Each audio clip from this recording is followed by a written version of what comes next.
while the current compensation rate do not reflect true economic value of the losses suffered by affected communities. That inadequate in compensation framework had undermined the public support for the wildlife conservation and have in some instances led to retaliatory killing of the wildlife, thereby threatening our conservation and the sustainability of the tourism sector. Mr. Speaker, that effect by affected residents and local leadership to have the concern addressed by the Kenya Wildlife Service have not yielded satisfactory result. That the matter raised in this petition are not pending before the law of the constitutional body as a legal institution. Therefore, your human petitioners pray that the National Assembly, through the Public Petition Committee, engage the Kenya Wildlife Service and other relevant state agencies with a view to urgently addressing the escalating cases of human-wildlife conflict in Kajiado County. Recommend for the formulation of the comprehensive policy to provide for the following: a clear and reasonable timeline to the processing and payment of compensation, a claim arising from the human-wildlife conflict, decentralization of the compensation assessment and approval processes to the county level in order to enhance efficiency and accessibility and ring-fence the human-wildlife conflict compensation fund, provide for predictable annual allocation, fair and equitable resources sharing mechanism to benefit communities hosting wildlife resources. Community-based conservation model and partnership with the local communities and ensure a meaningful community representation in wildlife governance and decision-making structure, and last, establishment of independent oversight and public reporting mechanism on human-wildlife conflict claim, compensation processes and mitigation outcome. Make any other recommendation it may deem appropriate to address the plight of the petitioning. I beg. Thank you, Sunguya. Haika. Thank you very much, Speaker, and I want to appreciate Honorable Sunguya for this petition. Mr. Speaker, human-wildlife conflict has remained a menace in most of the regions that are closer to the national parks. Taita Taveta, we are closer to Tsavo East National Park and Tsavo West National Park. Mr. Speaker, we have a problem. The cases of fertility are many because many people are being killed by, most especially the elephants. Places like Jipe, places like Mwaktau, places like Sagala, Lower Sagala and Bololo. This compensation is a problem, Mr. Speaker, because as much as our people are trying to coexist with the animals and the parks, the challenge remains the compensation. Mr. Speaker, like right now, it's a rainy season. Most people are going to the farms. But majority of our people are no longer farming because every time they struggle and farm, they don't get to harvest because animals break through the farms and they're the ones harvesting. So, Mr. Speaker, I support this petition. It is a problem and it needs to be handled with care. Thank you, Mr. Speaker, for this opportunity. Martin Owino. Thank you, Mr. Speaker. That petition is timely and relevant But I wonder how we will be implementing these policies. Mr. Speaker, my constituency borders Ruma National Park. And we may even attempt to describe or describe differently the human conflict with the wildlife, not only resulting to injuries, it's also destruction of crops and escalation of hunger because of that.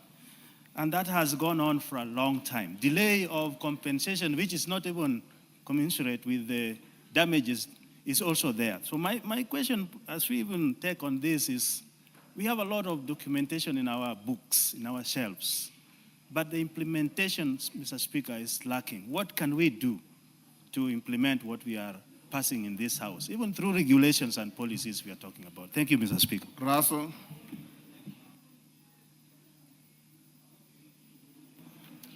Thank you very much, Honorable Speaker. Honorable Speaker, I support this petition. For those of us who come from around wildlife sanctuaries, what Honorable colleague has raised is really fact, and the government is not able to do what even this House has passed as the law of the land, particularly in the area of compensation. It is not sustainable. And when you look at the growing population in Kenya, most of the wildlife sanctuaries have been inundated by settlement. The wildlife corridors have been closed off most of the time. So this petition must go far in trying to investigate on how we are going to have a lasting solution.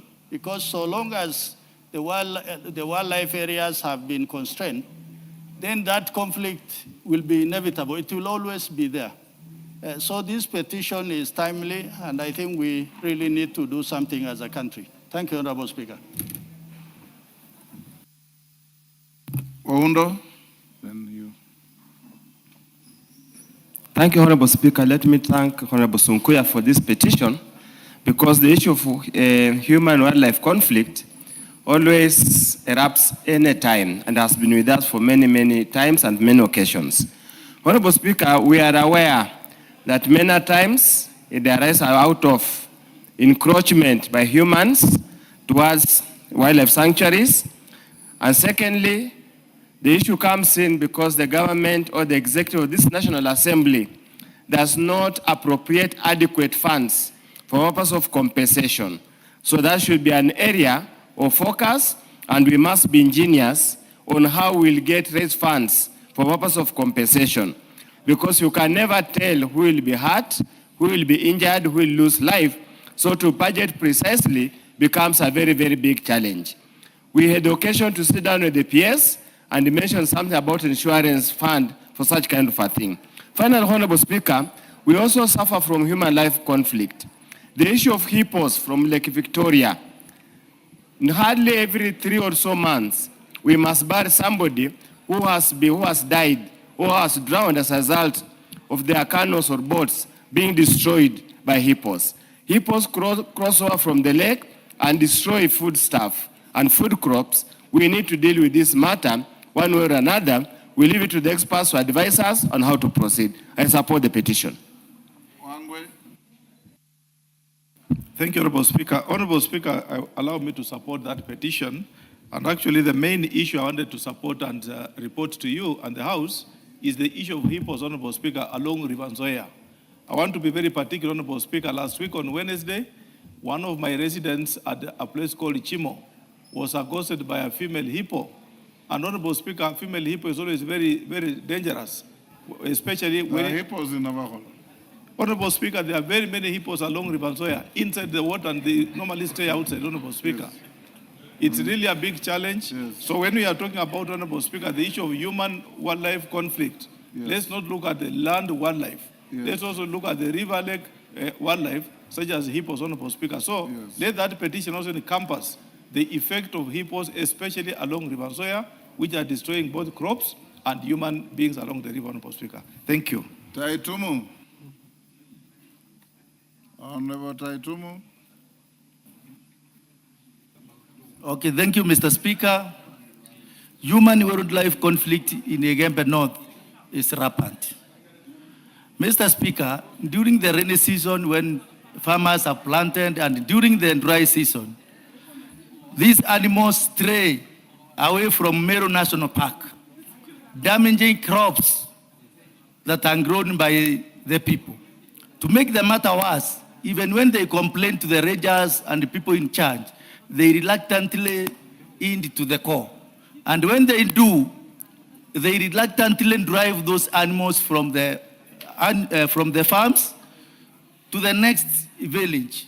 And in the evening or maybe at night, they come once again. Mr. Speaker, there must be a mechanism to compare the department concerned to pay the farmers whose their crops are damaged. But if you look at it, last year I raised a statement. And up to now, the people who lost their crops and those who are also injured have never been compensated. So I think there must be a mechanism to compare the department to pay the farmers for the crops damaged. And this is the high time we should support this petition to make sure it is well acted upon. Thank you. Dr. Mutunga. Thank you, Honorable Speaker. Honorable Speaker, I is pleased to support the petition. Honorable Speaker, I happen to be in a constituency where we have we boundary with wildlife in two areas. And those boundaries are always affected, Honorable Speaker, because animals cross over to feed on the farms of the people. And Honorable Speaker, when it comes to compensation, there is a problem. There is the estimate given by the agricultural experts or agricultural advisors, and there is what is captured by the Kenya Wildlife Service personnel. Honorable Speaker, there is always discrepancy between the two. On the other hand, Honorable Speaker, when it comes to paying the people, always we have a few people paid, and there is no clear declaration of the numbers of who should expect. People keep on expecting, Honorable Speaker. And we are wondering why can't the department in the Ministry of Wildlife Services have proper and credible data that they can use to basically pay the people. On the other hand, Honorable Speaker, when it comes to management of this particular exercise, sometimes they recruit people, some other times they ask us even for names for people to be recruited to assist in capturing the data. Sometimes the data captured does not tally with what the reality, and then we have a problem. So, Honorable Speaker, I think there is need for the State Department in the ministry to be very careful how they are handling this particular issue, because it's raising a lot more tension and a lot more anxiety than it is supposed to be solving the problem. Thank you, Honorable Speaker. Member for KO. Is it North? Thank you. Yeah, KO North, Mr. Speaker. KO North, yes. Thank you, Mr. Speaker. Mr. Speaker, I also rise to support the petition. And Honorable Speaker, I think the issue of human-wildlife conflict has become a national concern. If you listen keenly to all the areas that have national, what do you call, the game reserves or national parks, there are complaints all over, Mr. Speaker.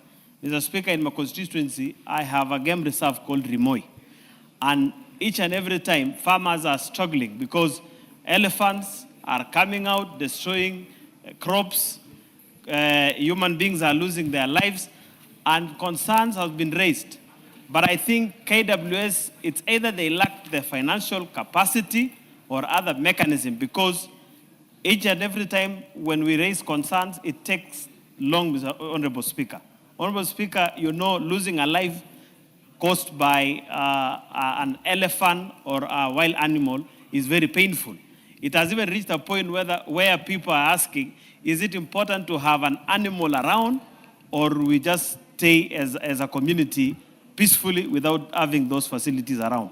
So it's high time that we come together, and I want to ask the relevant departments to take the concerns of Kenyans more seriously, because it is paining. Thank you, Honorable Speaker. Yes, Mukunji.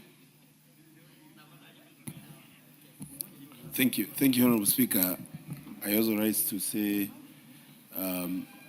this petition on human-wildlife conflict.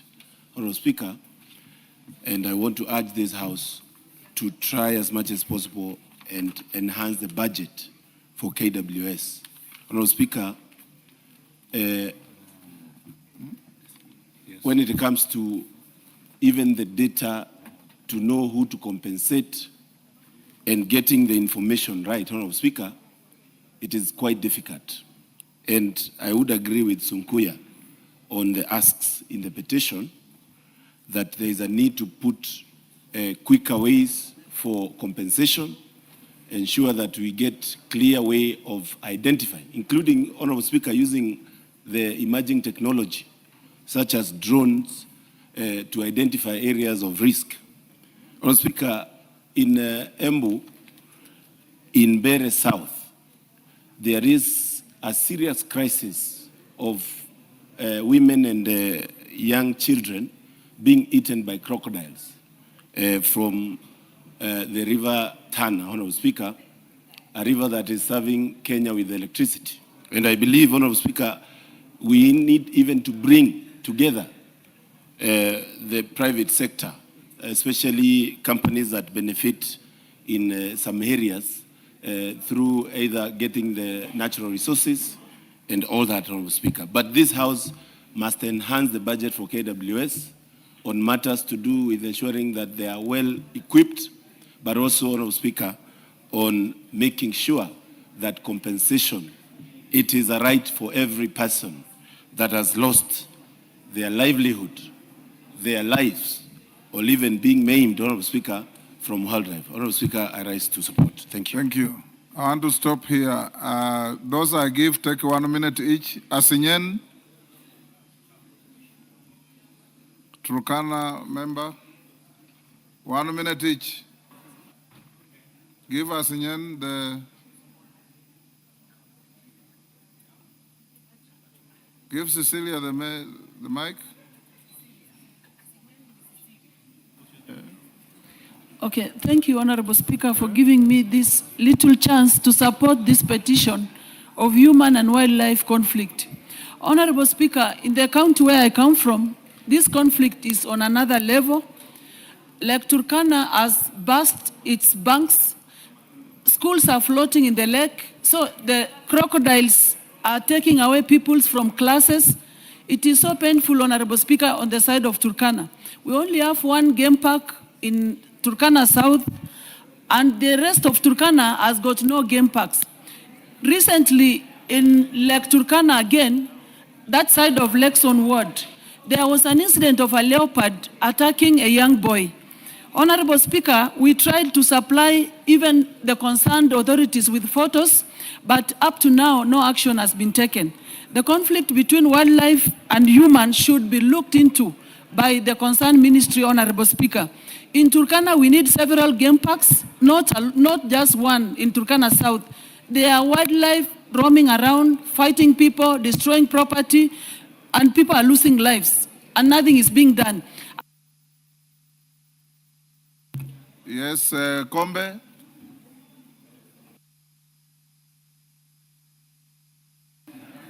Asante Mheshimiwa Spika kwa nafasi hii. Pia nami niunge mkono petition hii. Mheshimiwa Spika, ni jambo la kusikitisha sana ikiwa juzi tarehe 11 tulizika mwanafunzi wa grade ya 7 akiwa ameliwa sehemu na simba.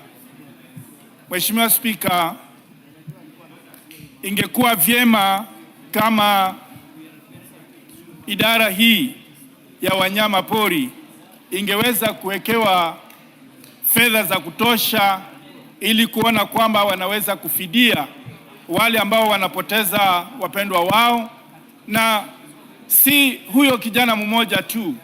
Mwaka jana tulipoteza watoto 3 kule Chakama ambao walikuwa wameliwa na mamba. Mheshimiwa Spika, nilisema dakika moja, Mheshimiwa Kombe. Ni sawa, ninamaliza. Mheshimiwa Spika, Mupe amalize. Mheshimiwa Spika, ni masikitiko makuu sana, manake hata wanapodai fidia pia huchukua muda mrefu na pia hawalipi kwa wakati unaofaa. Nyoka pia nao wamekuwa kero, na Mheshimiwa Spika, idara hii ya wanyama ichukulie na itilie manani hao wanyama wao, ama sivyo hasa hawa simba. Juzi walionekana wawili tena magarini baada ya kula yule mtoto, walionekana wawili wakubwa na mtoto wao. Wasipochukuliwa hatua ya kuwarudisha kule wanakokaa, basi hatuna budi na sisi nasi kujilinda. Asante Mheshimiwa Spika. Rueda, 1 minute each. Asante.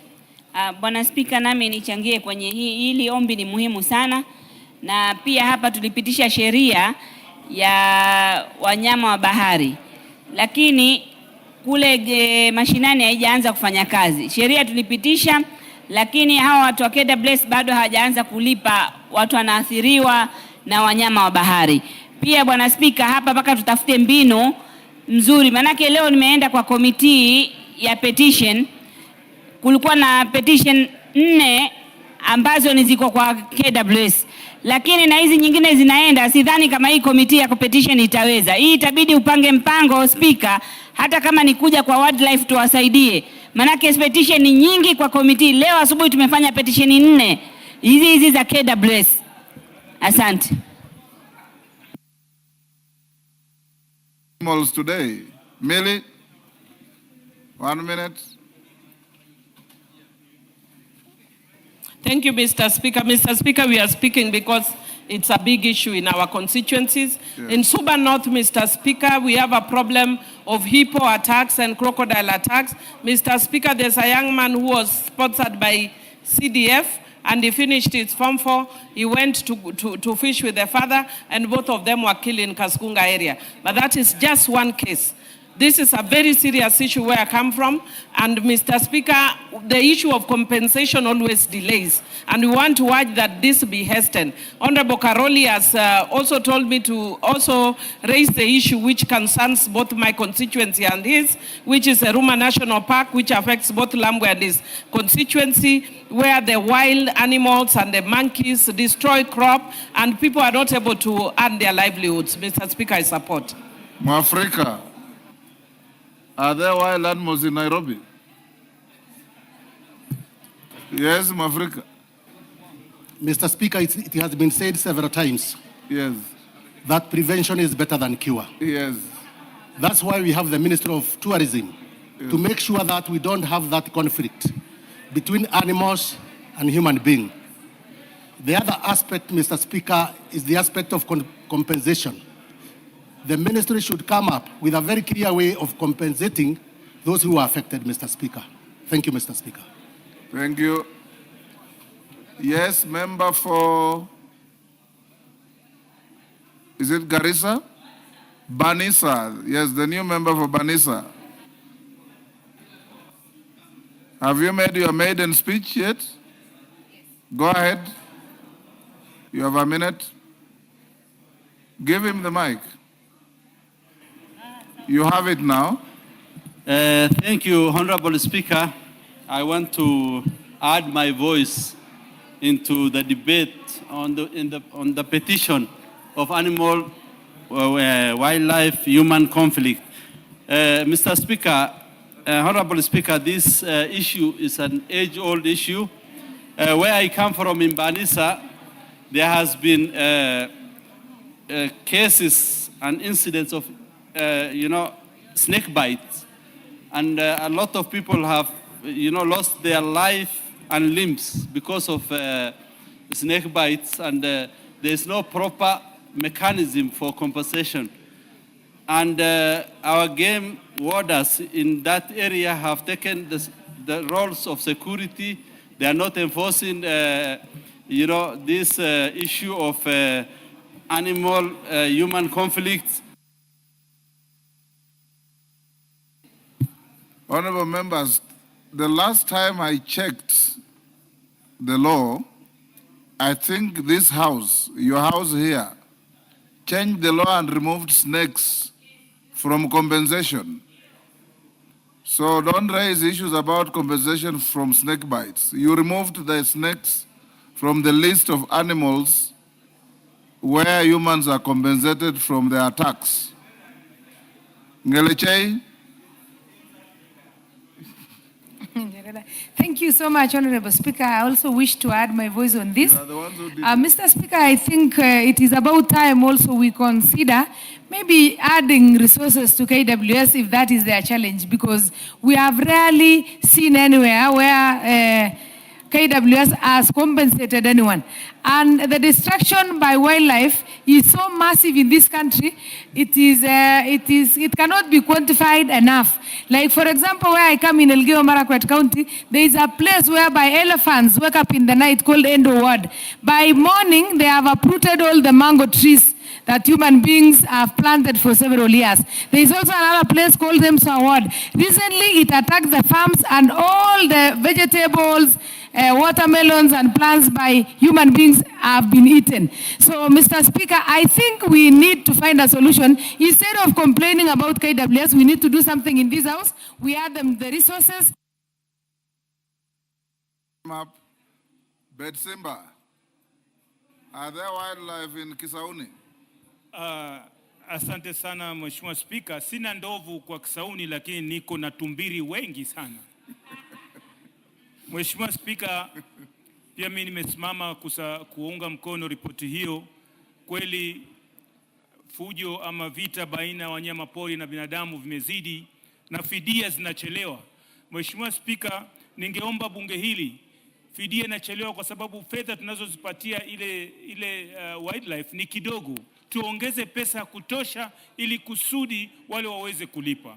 Na tuwe na mpangilio wa kwamba ikiwa binadamu wasikaribie mahali wanyamapori wako, na wale walioko kwa wanyamapori kuchimbwe mitaro ili kusudi wasiweze kuvuka kwa binadamu, tuzuie mzozo huu. Asante sana Mheshimiwa. Thank you. We'll end there. Jen Kihara, I want to stop here. Being a senior and your hand has been up for so long. 1 minute. Yes, thank you, Mr. I'm Speaker. sure you are talking about hippos. In Naivasha, we suffer from two fronts. There are rhinos from the lake and buffaloes from Hell's Gate. Rhinos from the lake? No, not rhino. What do you call them? These hippos. Sorry, the hippos. The hippos are killing people every now and again, and then buffaloes. And when you call wildlife officers, the wardens, the reason they tell you is that there is no feed in the forest. That's why they are coming to where people are. So the destruction of properties, food, and even children going to school, we have to wait until later so that the children go to school. So it's very serious in Naivasha. The hippos and the buffalo. We'll end here on that.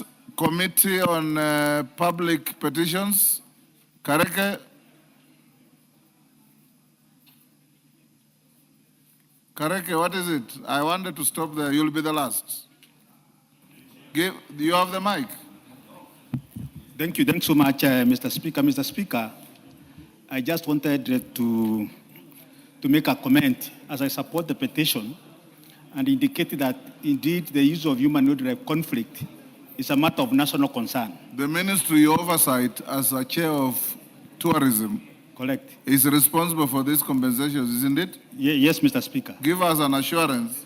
Mr. Speaker, what I'm saying is that listening to my colleagues, honorable members, the issues of human wildlife conflict is a matter of national concern. Mr. Speaker, the committee currently is seized with more than 7 statements, which we are yet to bring before this House. And Mr. Speaker, my humble request is that we have scheduled a meeting with the Cabinet Secretary next week on Thursday, 23rd. I would like to invite honorable members who have issues like the way they have been articulated in.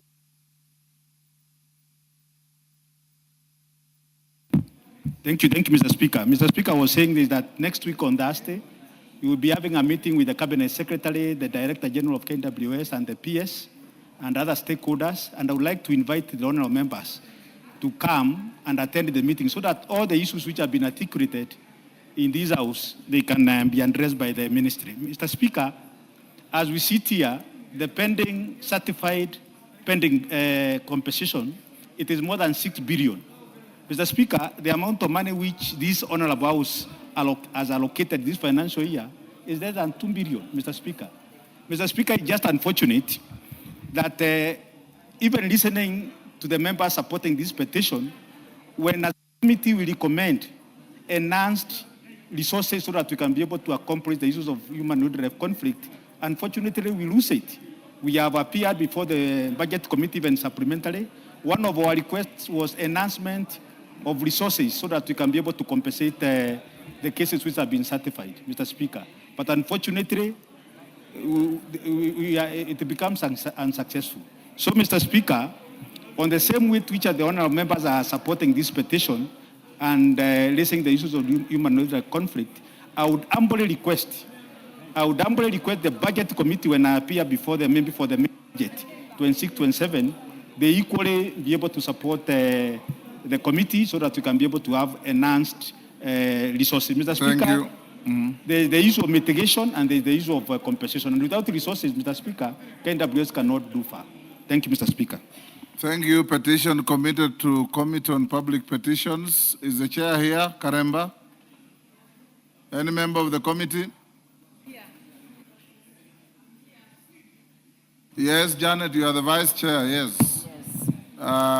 Expeditiously deal with not only this Sunguya petition, but those pending on the same issues and bring back a report. Yes, Honorable Speaker.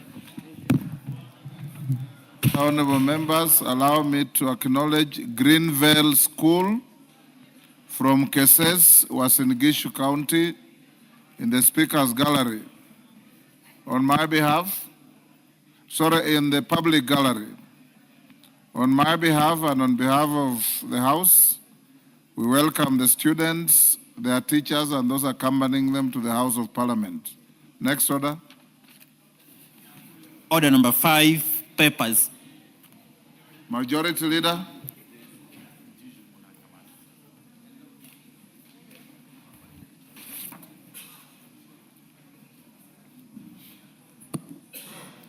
Honorable Speaker, I beg to lay the following papers on the table of the House today, Tuesday, 14th April 2026.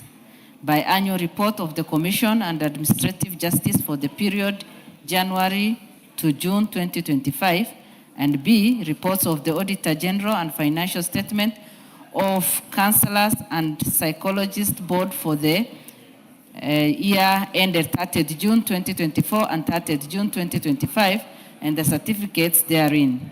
C, reports of the Auditor General and financial statement for the year ended 30th June 2025 and the certificates therein in respect of 1, Anti-Counterfeit Authority, 2, Credit Guarantee Scheme, the National Treasury, 3, Dr. Daniel Wako Murende Technical and Vocational College, 4, Forum for the Registration of Democracy Kenya, Ford Kenya, 5, Gatundu South Technical and Vocational College, 6, Gidunguri Technical and Vocational College, 7, Grand Dream Development Party, 8, Intergovernmental Relations Technical Committee, 9, Jomo Kenyatta University of Agriculture and Technology Industrial Business Park, 10, Jomo Kenyatta University of Agriculture and Technical Industrial Enterprises Limited, 11, Jomo Kenyatta University of Agriculture and Technology Noodles Limited, 12, Kaimosi Friends National Polytechnic, 13, Kapchepkor Technical and Training Institute, 14, Kenya Cultural Center, 15, Kenya Development Corporation, 16, Kenya Industrial Research and Development Institute, 17, Kenya Institute of Mass Communication, 18, Kenya Meat Commission, 19, Kenya National Library Service, 20, Kenya National Bureau of Statistics, 21, Kenya National Commission on Human Rights, 22, Kenya National Innovation Agency, 23, Kenya National Trading Corporation Limited, 24, Keroka Technical Training Institute, 25, Kipchoba Tea Factory Limited. 26, Koitalel Samoei University College. 27, Konza Technopolis Development Authority. 28, Movement for Democracy and Growth Party. 29, Mukeo Vocational Training Center. 30, Nairobi Center for International Arbitration. 31, National Authority for the Campaign Against Alcohol and Drug Abuse, Car Loan and Mortgage Scheme. 32, National Environment Trust Fund. 33, National Environment Complaints Committee. 34, National Heroes Council. 35, National Police Service Commission. 36, National Research Crime Center. 37, New Kenya Cooperative Creameries Limited. 38, New Kenya Planters Cooperative Union, PLC. 39, Olesos National Polytechnic. 40, People's Democratic Party, PDP. 41, Power Distribution Last Mile Connectivity Project, EFD, credit number 1106 01F/CKE 1106 02G and 1EB, credit number F1 85348, Kenya Power and Lightning Company PLC.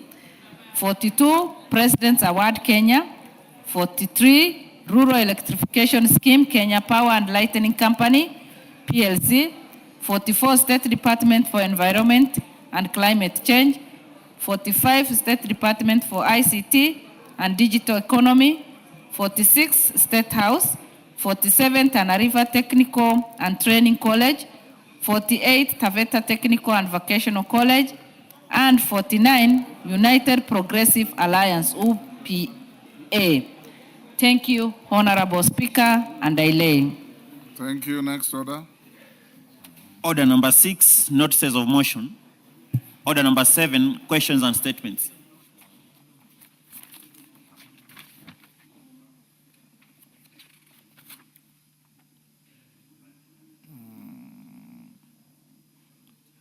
Joseph Gitari, member for Kirinyaga Central. Thank you, Mr. Speaker. Honorable Speaker, I have a request for a statement regarding unlawful detention of a Kenyan in Saudi Arabia. Honorable Speaker, pursuant to the provision of Standing Order 44.2c, I wish to request for a statement from the Chairperson of Defense, Intelligence, and Foreign Relations regarding the alleged unlawful detention of Mr. Charles Modi Mago in Kingdom of Saudi Arabia. Honorable Speaker, Mr. Charles Modi Mago, who hails from Kirinyaga County, has been working in the Kingdom of Saudi Arabia as a driver for the past 10 years. During this period, he maintained regular communication with his family in Kenya until August 2025, when communication with him abruptly ceased. Upon making inquiries through his friend in Saudi Arabia, the family was informed that Mr. Mago had allegedly been arrested alongside other individuals on suspicion of being in possession of illegal drugs. It is reported that one of the suspects, who was arrested alongside him, was arraigned in court, charged, and subsequently sentenced. Alarmingly, Mr. Mago, who pleaded not guilty to the charges, remained in detention with no information provided to his family regarding the status of the case. The prolonged detention of Mr. Mago has caused immense distress to his family and raised concerns regarding the welfare and protection of Kenyan citizens working abroad.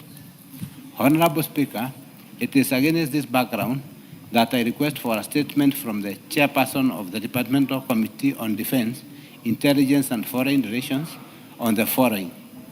1, the circumstances surrounding the arrest and continued detention of Mr. Charles Modi Mago in the Kingdom of Saudi Arabia and the measures being taken by the government to establish the status of his case and ensure that he is accorded due process of law.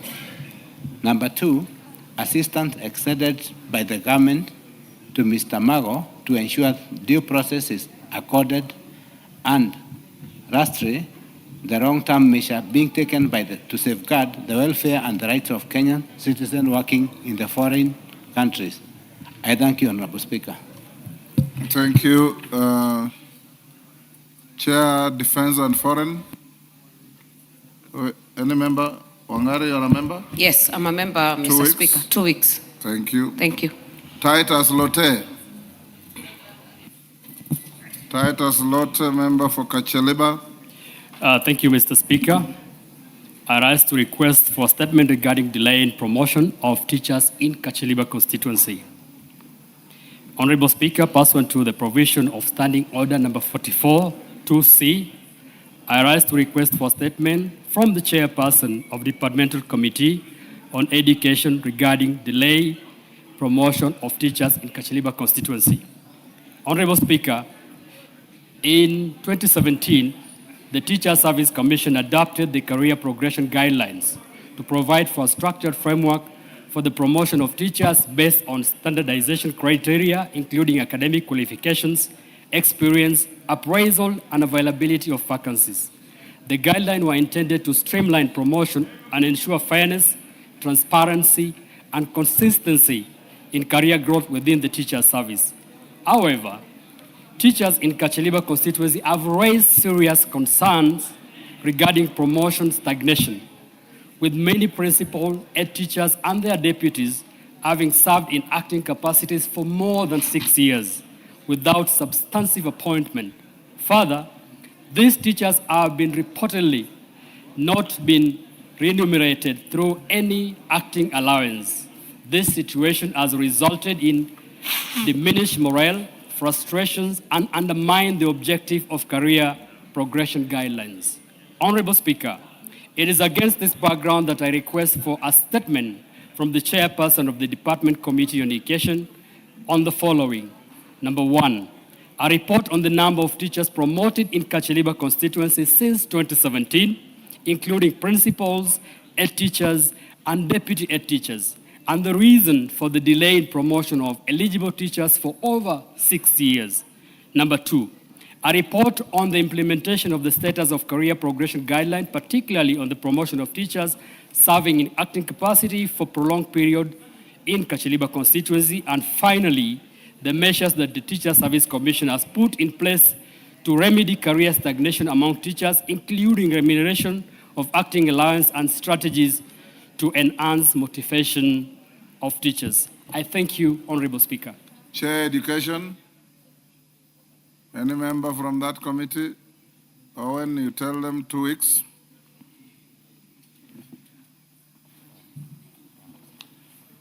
Ahmed Maalim, member for Banisa.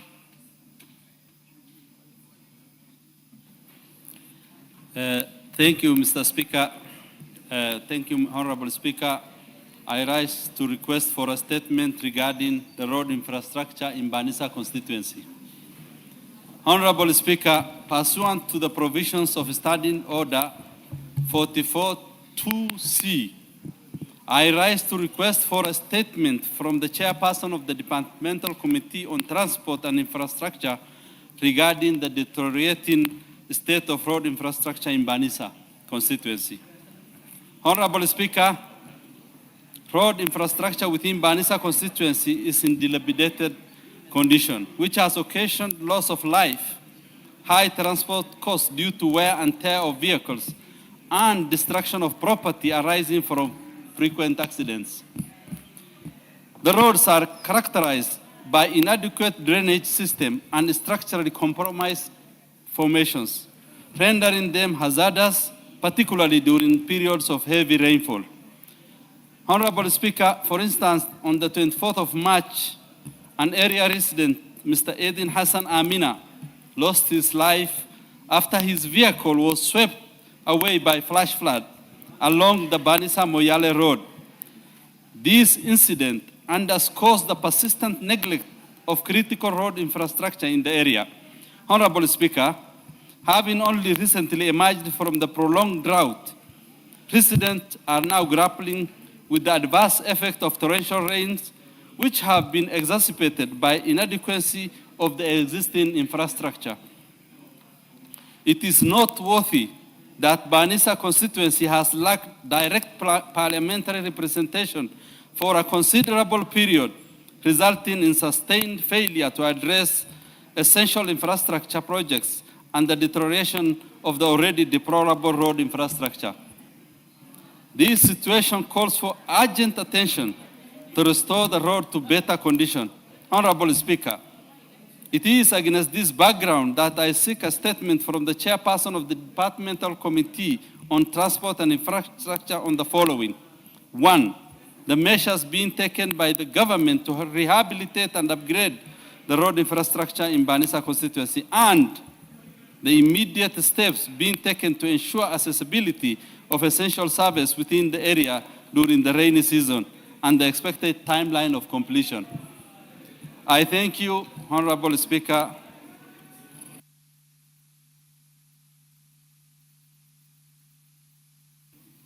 When can you bring a response? 2 weeks? In 2 weeks, Honorable Speaker. Thank you. Thank you. Owen Bayer.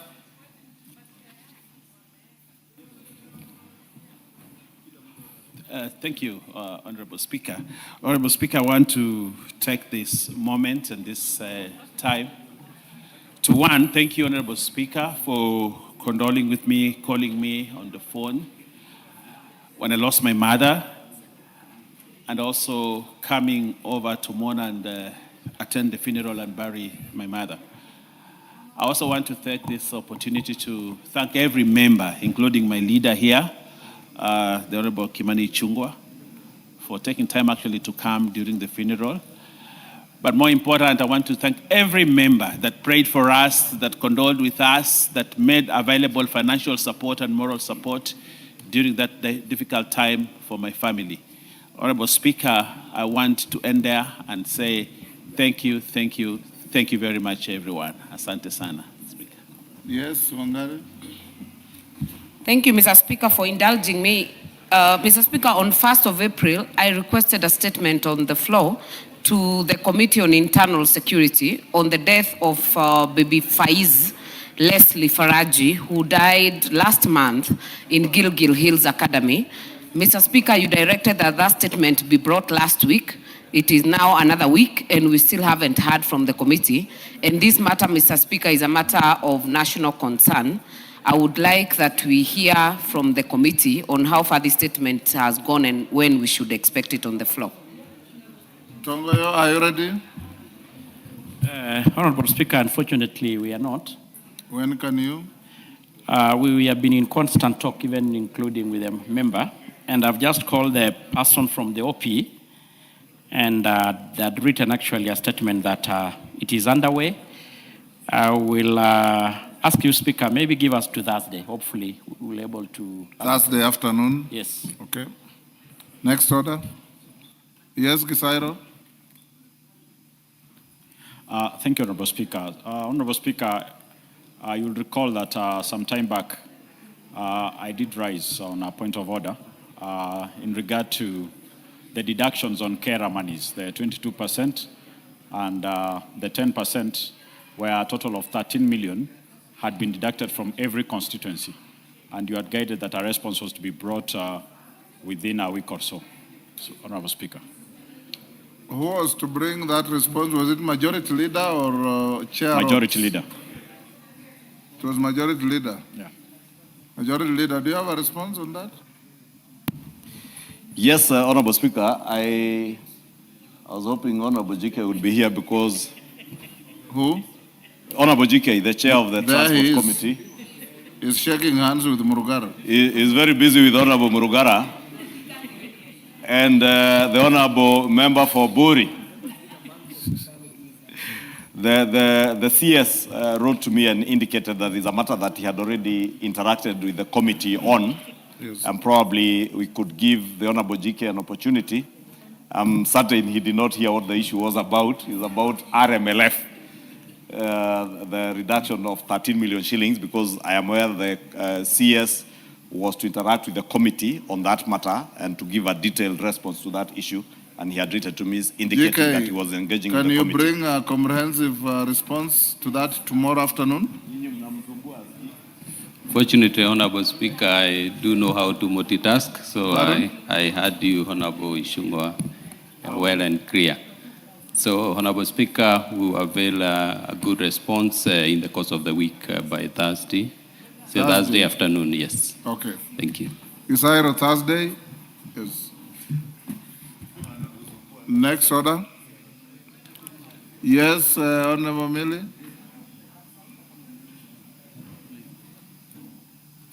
Thank you, Mr. Speaker. Mr. Speaker, we were seeking your indulgence with Honorable Martin, if we could just talk a little about or eulogize the father of Honorable Dr. Nyikal, who passed on 2 days ago.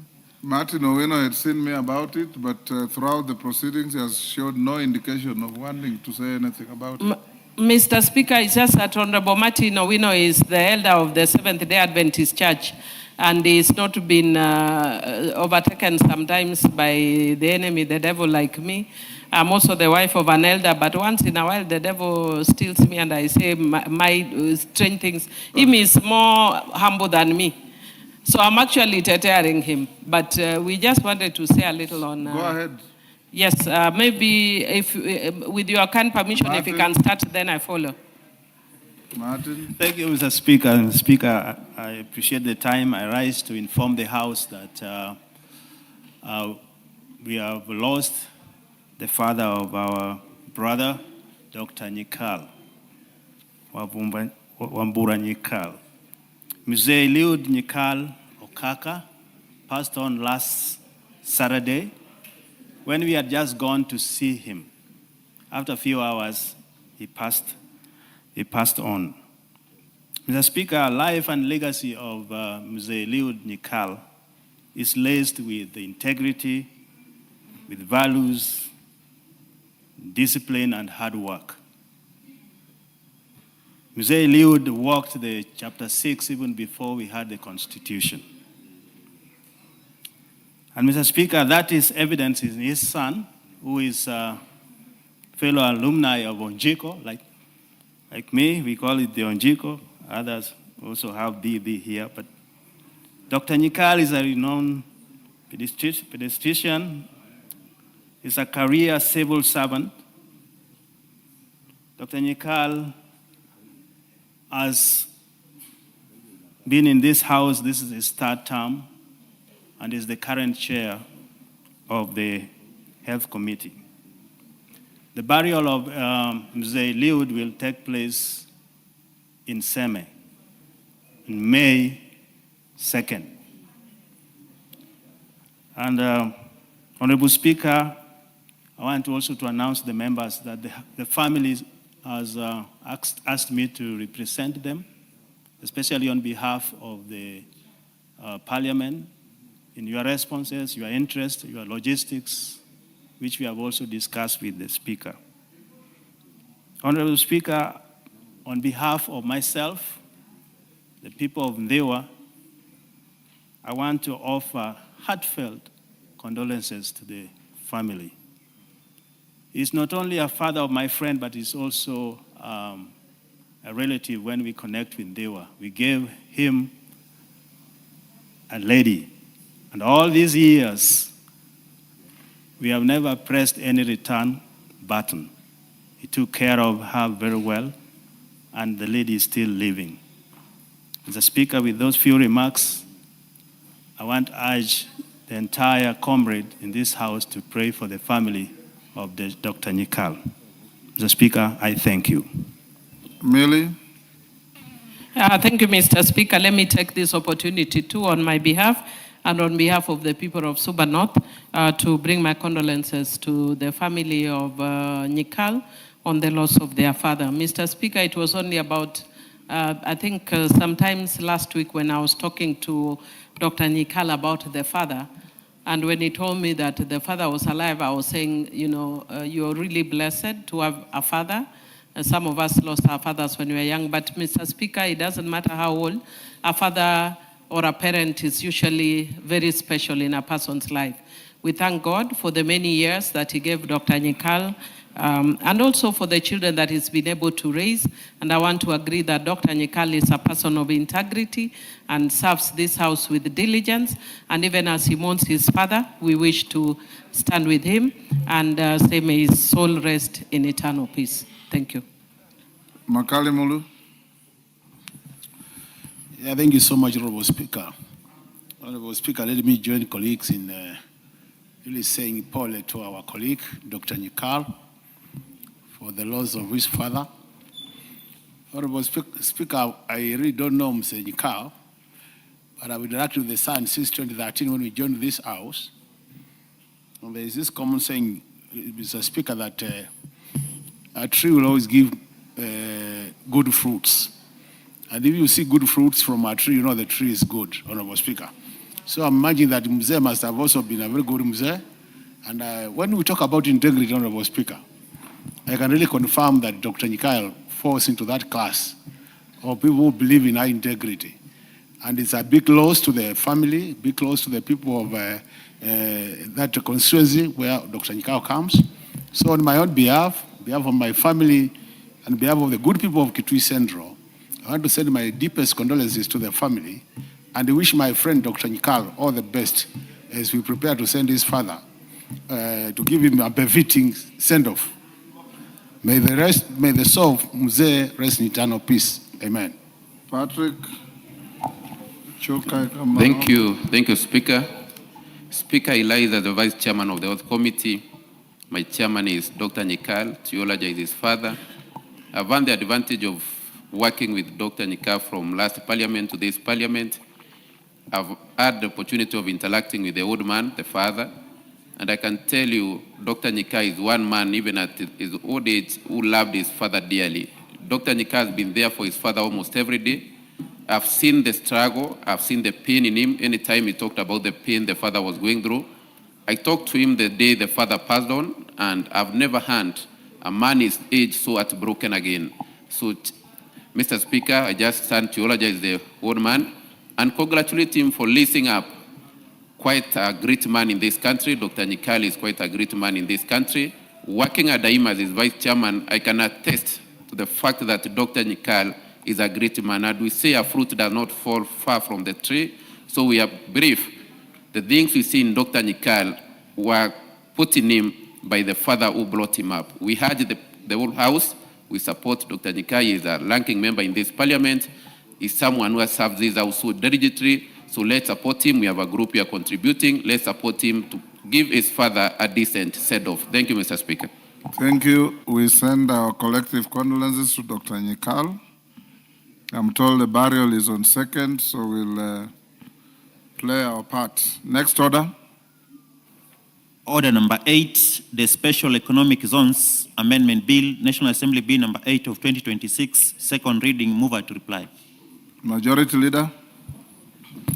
Thank you, Honorable Speaker. Honorable Speaker, allow me first to thank, in a very special way, the Committee for Trade and the Honorable Shinali and the Vice Chair Marianne and all the other 13 members of that committee for the immense work that they put in consideration of this bill. Two, allow me to thank all the members, because when we began debate on this bill last week, not a single member opposed this bill. And even those who had certain reservations expressed their reservations without opposing the bill, and therefore is a bill that had support across the board. And many of our members appreciate the need to amend the Special Economic Zones Act to be able to bring into the fold of the CESA Act the midstream and upstream oil production industry. Honorable Speaker, because there are also members from Turkana County who contributed to this bill, in support, just to buttress the point that was said by many people that indeed part of the hurdles that have bedeviled this industry of oil production in this country will be cured by the provisions that are here in this bill. And I know there are certain concerns on other sectors, some which I can see the committee did consider for those who bother to go through the report. And when we get to the committee of the whole House, we'll be relooking into some of the issues that members raised that could, in a big way, improve the workability of this particular piece of legislation. I thank all members, Honorable Speaker, and I pray that when we go to the committee of the whole, those who had proposed amendments can start working on them so that we may be able to consider them together in a committee. Thank you, Honorable Speaker, and I beg to reply. Members on their feet, take your seats. Honorable members, I'll now put the question at order number 8, which is the Special Economic Zones Amendment Bill, National Assembly Bill number 8 of 2026, be now read a second time. As members of that opinion say aye. Aye. Will those of the contrary opinion say nay? The ayes have it. A bill for an act of parliament to amend the Special Economic Zones Act and for connected purposes. Next. Order number 9, motion, consideration of Senate amendments to the Technopolis Bill, National Assembly Bill number 6 of 2024. Members, I wish to guide you at orders number 9 and 10. I've looked at the committee reports. At order number 9, the committee appears to agree with all the amendments from the Senate. At order number 10, the committee appears to reject each and every amendment from the Senate.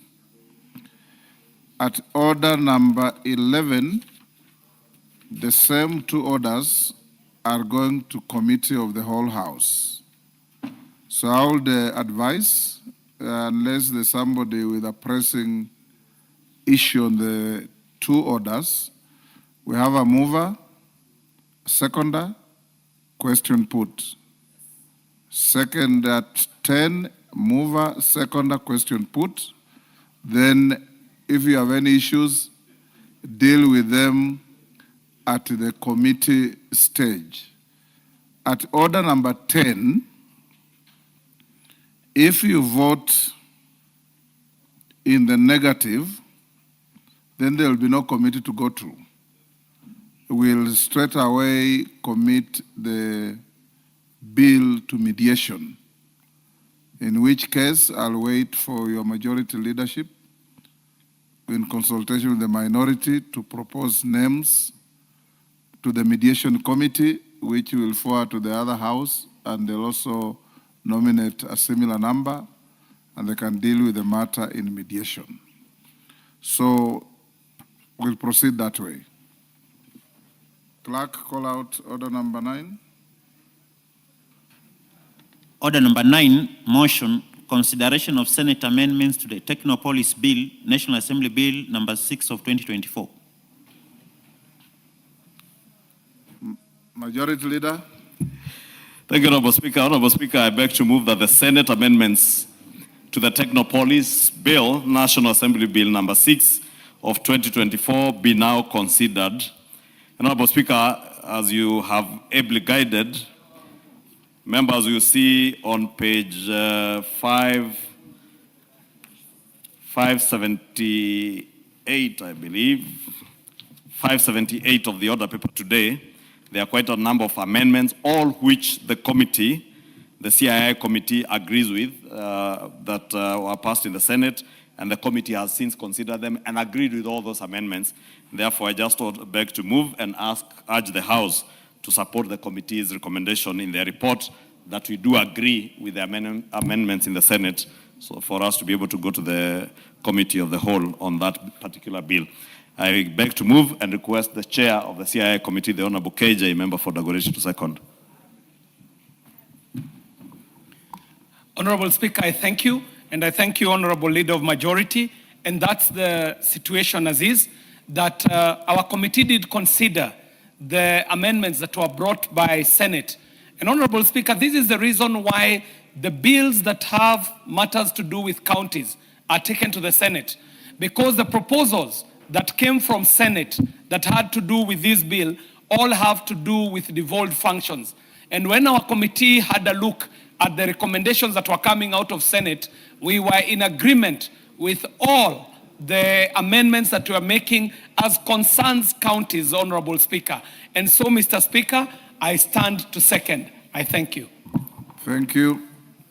Members on their feet, take your seats. Professor.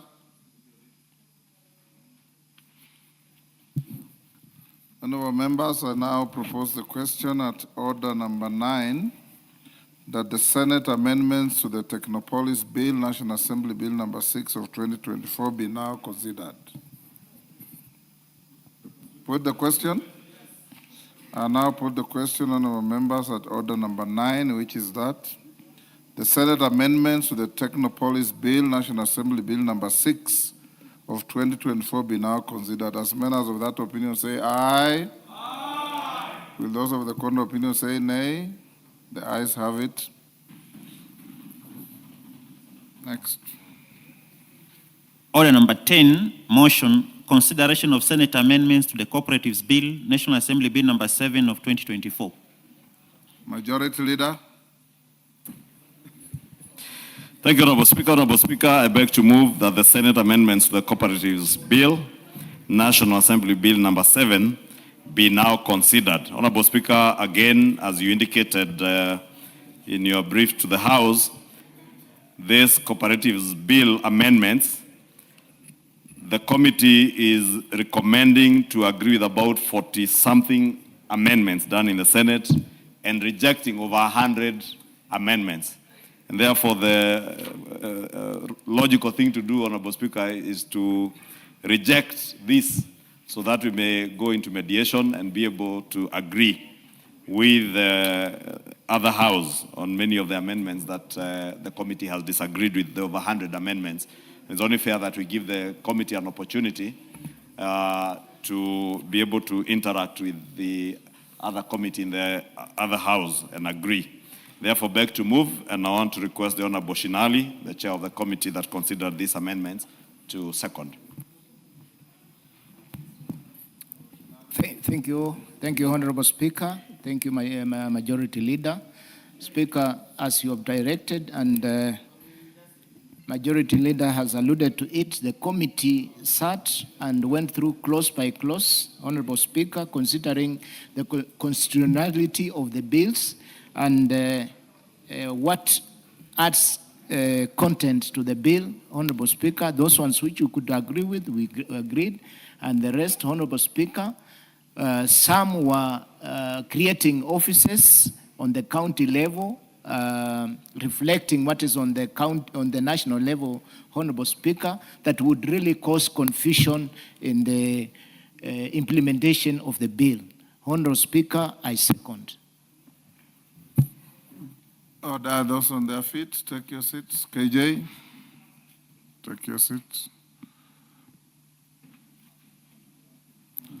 Honorable members, I'll now propose the question at order number 10, which is that the Senate amendments to the Cooperatives Bill, National Assembly Bill number 7 of 2024 be now considered. I put the question. I now put the question, honorable members, at order number 10, which is that the Senate amendments to the Cooperatives Bill, National Assembly Bill number 7 of 2024 be now considered. As members of that opinion say aye. As members of the contrary opinion say nay. The nays have it. Next order. Order number 11, Committee of the Whole House. Honorable members, at the Committee of the Whole, you'll now only consider the Technopolis Bill. Will you now be upstanding?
Honorable members, this is the Committee of the Whole House for the Technopolis Bill, National Assembly Bill number 6 of 2024.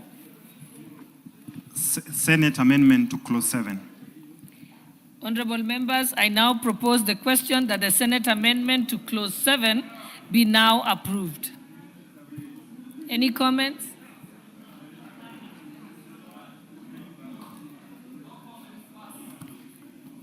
May I put the question?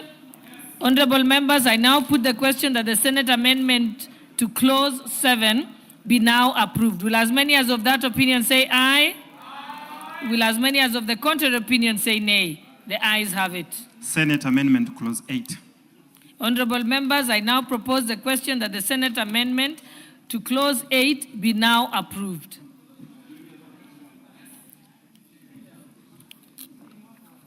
Yes, Honorable Member for Dagoretti. Madam Speaker, I propose that we pass this clause as is appearing on the order paper. Thank you, Madam Speaker. Thank you, honorable members. I now put the question that the Senate amendment to clause 8 be now approved. Will as many as of that opinion say aye?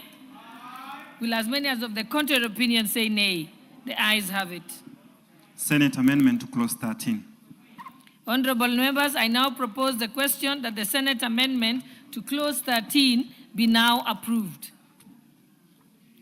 May I put the, okay, yes, Honorable KJ. Madam Speaker, our committee did agree with this amendment by Senate so that the transfers the power of appointing the CEO from Cabinet Secretary on board recommendation and to go directly to the board with the requirement that the process must be competitive, Madam Speaker, and that this amendment seeks to mitigate any arbitrary appointments by a CS. Thank you, Madam Speaker. Thank you. Honorable members, I now put the question that Senate Amendment Clause number 13 be now approved. Will as many as of that opinion say aye? Aye. Will as many as of the contrary opinion say nay? The ayes have it. Senate amendment to clause 16. Honorable members, I now propose the question that the Senate amendment to clause 16 be now approved. Yes, Honorable KJ. Madam Speaker, we do agree with Senate that it would be very important to impose a new statutory requirement for the Cabinet Secretary to be able to consult with the affected persons before establishing a technopolis. And these affected persons include the counties where these technopolises shall be going to, so that we have community consultation, so that we are able to analyze the impact. So we agree with this amendment, Madam Speaker. Thank you. Honorable members, I now put the question that the Senate amendment to clause 16 be now approved. Will as many as of the opinion of that opinion say aye? Will as many as of the contrary opinion say nay? The ayes have it. Senate amendment to clause 17. Honorable members, I now propose the question that the Senate amendment to clause 17 be now approved. Honorable KJ. Madam Speaker, we would like to pass this as is appearing on the order paper. Thank you. Honorable members, I now put the question that the Senate amendment to clause 17 be now approved. Will as many as of that opinion say aye? Aye. Will as many as of the contrary opinion say nay? The ayes have it. Senate amendment to clause 30. Honorable members, I now propose the question that the Senate amendment to clause 30 be now approved. Honorable KJ. Madam Speaker, our committee did agree with this amendment because it introduces a timeline that will now require the authority to notify the applicants when such a decision is made regarding licenses, so that they have an avenue for arbitration if there is need for such, and there will be need to provide very specific timelines so that you're not kept waiting after a denial of a certificate for a time that is not stipulated.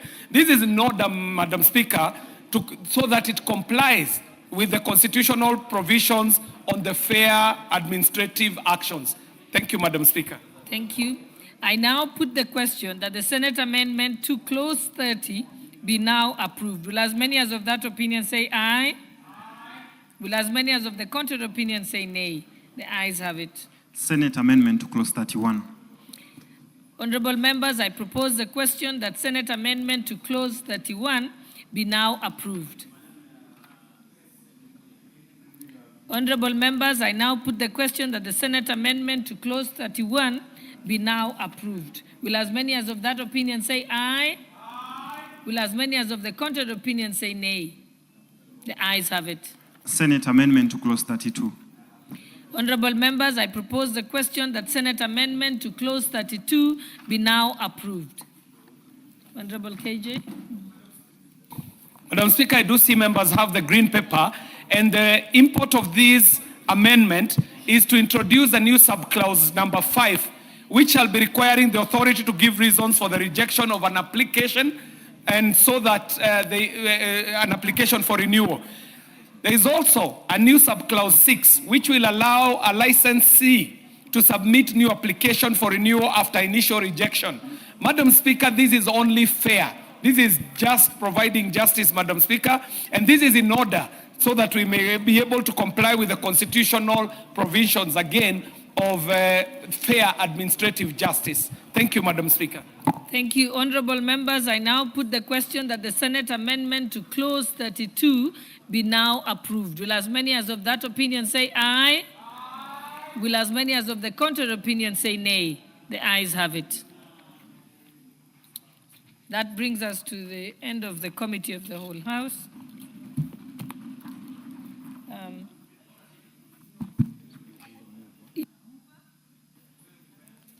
Mover.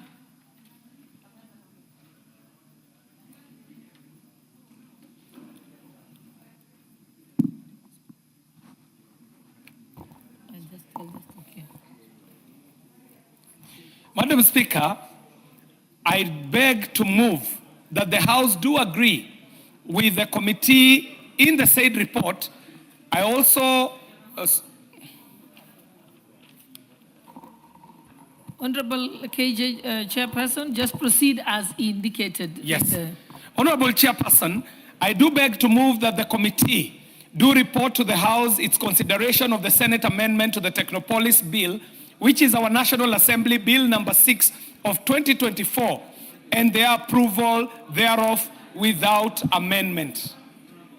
Thank you. Honorable members, I will now put the question, which is that the committee do report to the House its consideration of the Senate amendments to the Technopolis Bill, National Assembly Bill number 6 of 2024, and their approval thereof without amendments. Will as many as of that opinion say aye? Aye. Will as many as of the contrary opinion say nay?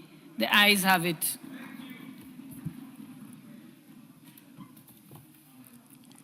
Honorable members,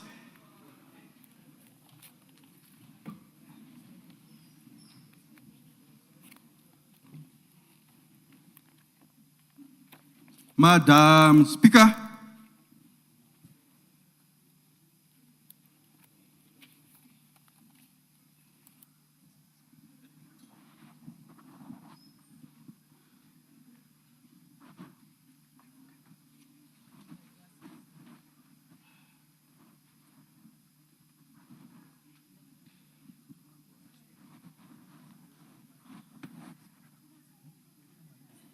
Honorable Chairperson.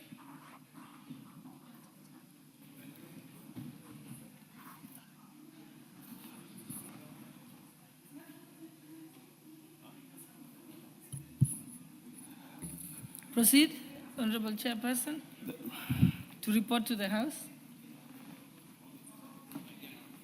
I get it, Honorable Speaker. Honorable Speaker, I beg to report that the Committee of the Whole House has considered the Senate amendment to the Technopolis Bill, National Assembly Bill number 6 of 2024, and approved the same without amendment. Thank you. Mover. Madam Speaker, I do wish to thank the very honorable members for taking time. Stick to first as indicated. I beg to move that the House. Honorable Speaker. You want to move agreement to the yes to the report, yes. I beg to move that the House do agree with the committee in the said report, and I would also request the Honorable County MP for Kirinyaga to second the motion for agreement with the report of the Committee of the Whole House.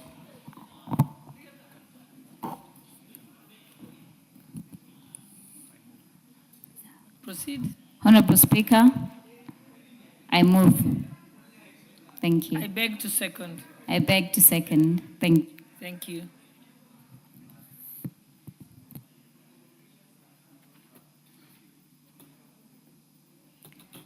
Honorable members, I propose the question, which is that the House do agree with the committee in the said report. Yes, is there someone who wants to say something? As long as they don't move. Okay, may I put the question? Okay. Honorable members, I now put the question, which is that the House do agree with the committee in the said report. Will as many as of that opinion say aye? Aye. Will as many as of the contrary opinion say nay? The ayes have it.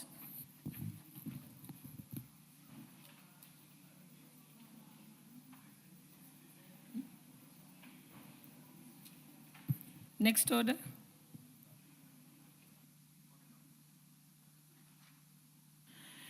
Order number 12, motion. Consideration of the consolidated fund services under the supplementary estimates for the financial year 2025-2026. Chairperson, Public Debt and Prioritization. Honorable Mulu, who is? Honorable Makali Mulu.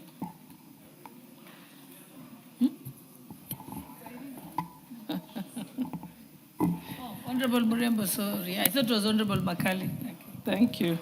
Honorable Speaker, I beg to move that this House adopts the report of the Public Debt and Privatization Committee on its consideration of the consolidated fund services under the supplementary estimate for financial year 2025-2026 laid on the table of the House on Tuesday, 7th April 2026.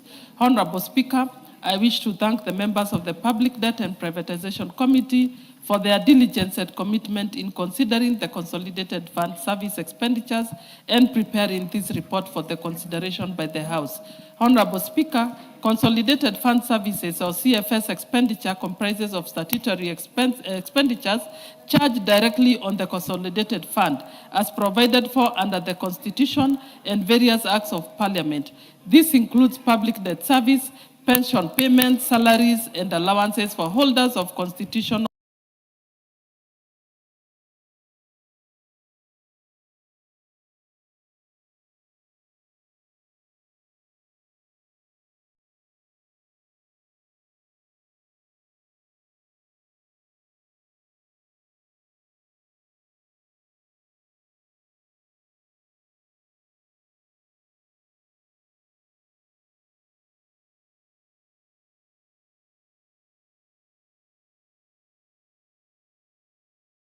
and independent of the fastest growing components of the government expenditures. The estimates, the key components are projected as follows. 1.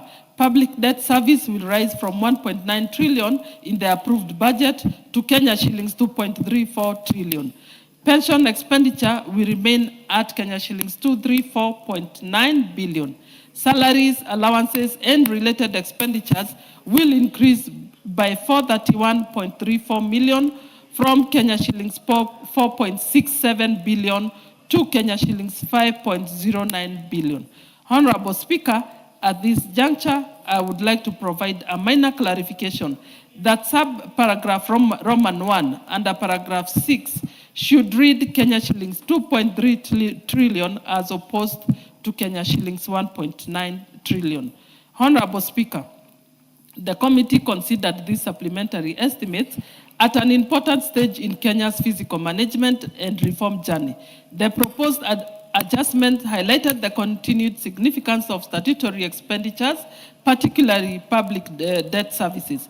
Within the national budget framework, they also underscore the importance of sustaining reform efforts aimed at preserving physical stability while ensuring that the government retains the capacity to finance essential public service and development priorities. Honorable Speaker, the committee noted the increase in consolidated fund services expenditures, largely driven by public debt service obligation.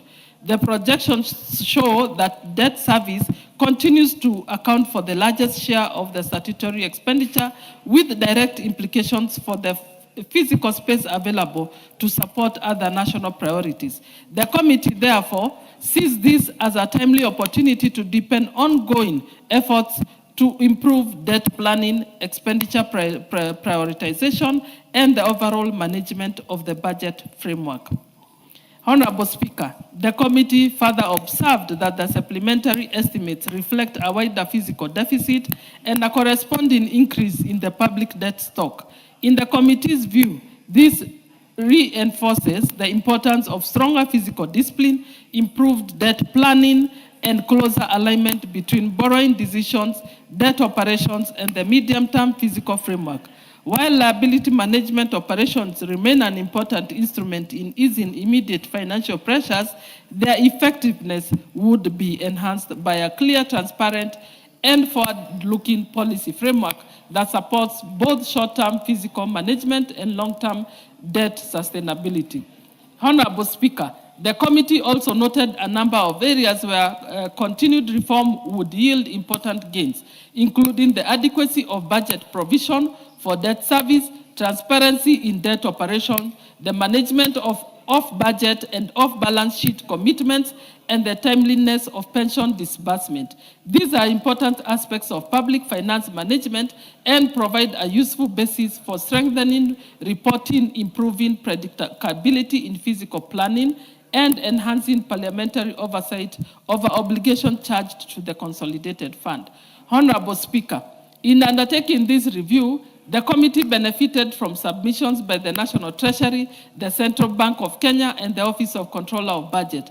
The committee appreciates the cooperation extended by these institutions and acknowledges the value of information and clarifications they provided.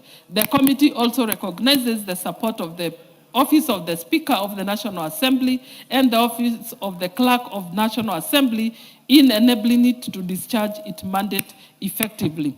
Honorable Speaker, this report contains findings and recommendations intended to strengthen debt oversight, improve transparency and accountability in public borrowing, enhance management of consolidated fund services, and safeguard physical space for priority government programs. Honorable Speaker, the committee therefore recommends that the National Treasury and Economic Planning, 1, to expedite the development of the liability management policy and ensure that all liability management operations are undertaken in a manner that supports the physical consolidation plan, expand physical space, support sectors that are critical for economic growth, contribute to a reduction in public debt service obligation over time, and adopt a more diversified financial mix that includes semi-concessional and concessional options alongside commercial borrowing. 2, enhance transparency and accountability by ensuring that all public debt, particularly domestic debt, is onboarded onto the Commonwealth Meridian Public Debt Management System within 60 days of the adoption of this report.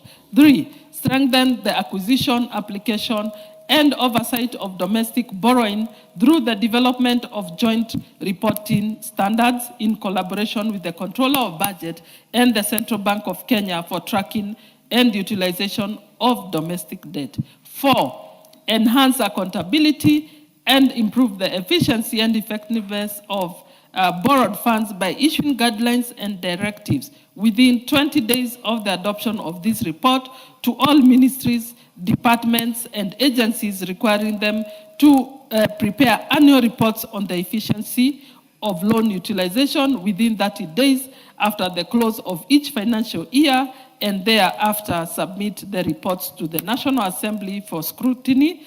And 5, improve the timely disbursement of pension benefits to retired civil servants by clearing pension arrears older than 3 months within 1 month of the adoption of this report, ensuring that future pension benefits are disbursed within 3 months of becoming due, and developing a national government pension policy statement to guide pension disbursement, reporting stakeholder consultation to be submitted to National Assembly within 60 days. Honorable Speaker, this recommendation arise from the committee's finding that domestic debt service has become the largest component of public debt service expenditure, thereby necessitating stronger oversight over this category of debt. They also arise from the need to improve the efficiency of debt utilization and to address delays in pension disbursement, notwithstanding the central role of pensions as a key social protection mechanism for retired public officers. Honorable Speaker, the committee remains confident that with sustained commitment to reform, adherence to fiscal responsibility principles set out in the Constitution, and strengthened public finance management, these expenditures can be managed more sustainably in a manner that presents physical space for other critical development expenditure. With those remarks, therefore, Honorable Speaker, I beg to move and request Honorable Mokami to second. Honorable Mokami, Member for Nyeri. Thank you, Honorable Speaker. Honorable Speaker, I rise to second the motion for adoption of the report of the Public Debt Privatization Committee on the consideration of the consolidated FAT services under supplementary estimates number 1 for 2025-2026. Honorable Speaker, at the outset, I commend the chairperson and the members of the committee for the thorough review undertaken on this important matter. The report speaks to issues that are central and fiscal sustainability, prudent debt management, and the efficient use of public resources. Honorable Speaker, the committee's review shows that consolidated FAT services remain in a major component of the government expenditure. Under the supplementary estimate, CFS, expenditure has increased from 2.14 trillion Kenya shillings in the approved budget of Kenya shillings 2.58 trillion. This increase confirms the growing weight of statutory obligations within the budget and the importance of continued reforms in debt management, cash planning, and expenditure prioritization.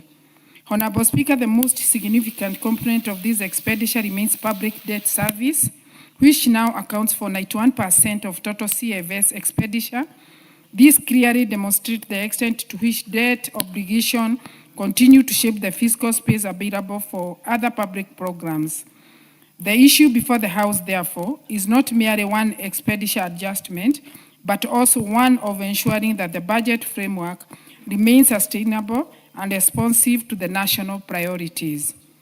Honorable Speaker, the committee also noted that supplementary estimates reflect a wider fiscal deficit, an increased reliance on domestic borrowing. This points to the need for continued improvement in fiscal discipline, stronger forecasting, better debt planning, and closer alignment between borrowing decisions and the medium-term fiscal framework. It is also encouraging that the report does not only identify the pressure emerging in the fiscal framework, but also proposes the constructive measures to support reform. Honorable Speaker, I particularly support the committee recommendation aimed at strengthening the policy framework for liability management operations, enhancing transparency in debt reporting, improving the tracking and efficiency of borrowed funds, and ensuring more timely pension disbursement to retired public officers. These are practical recommendations that will strengthen accountability while also supporting better outcomes in public finance management. Honorable Speaker, this report is therefore important because it supports a more transparent, disciplined, and sustainable approach to the management of statutory expenditures charged to consolidated FAD. It also reinforces the oversight role of this House in ensuring that public borrowing and debt services obligations are managed in a manner that protects the broader public interest. Thank you, Honorable Speaker. I second. Thank you.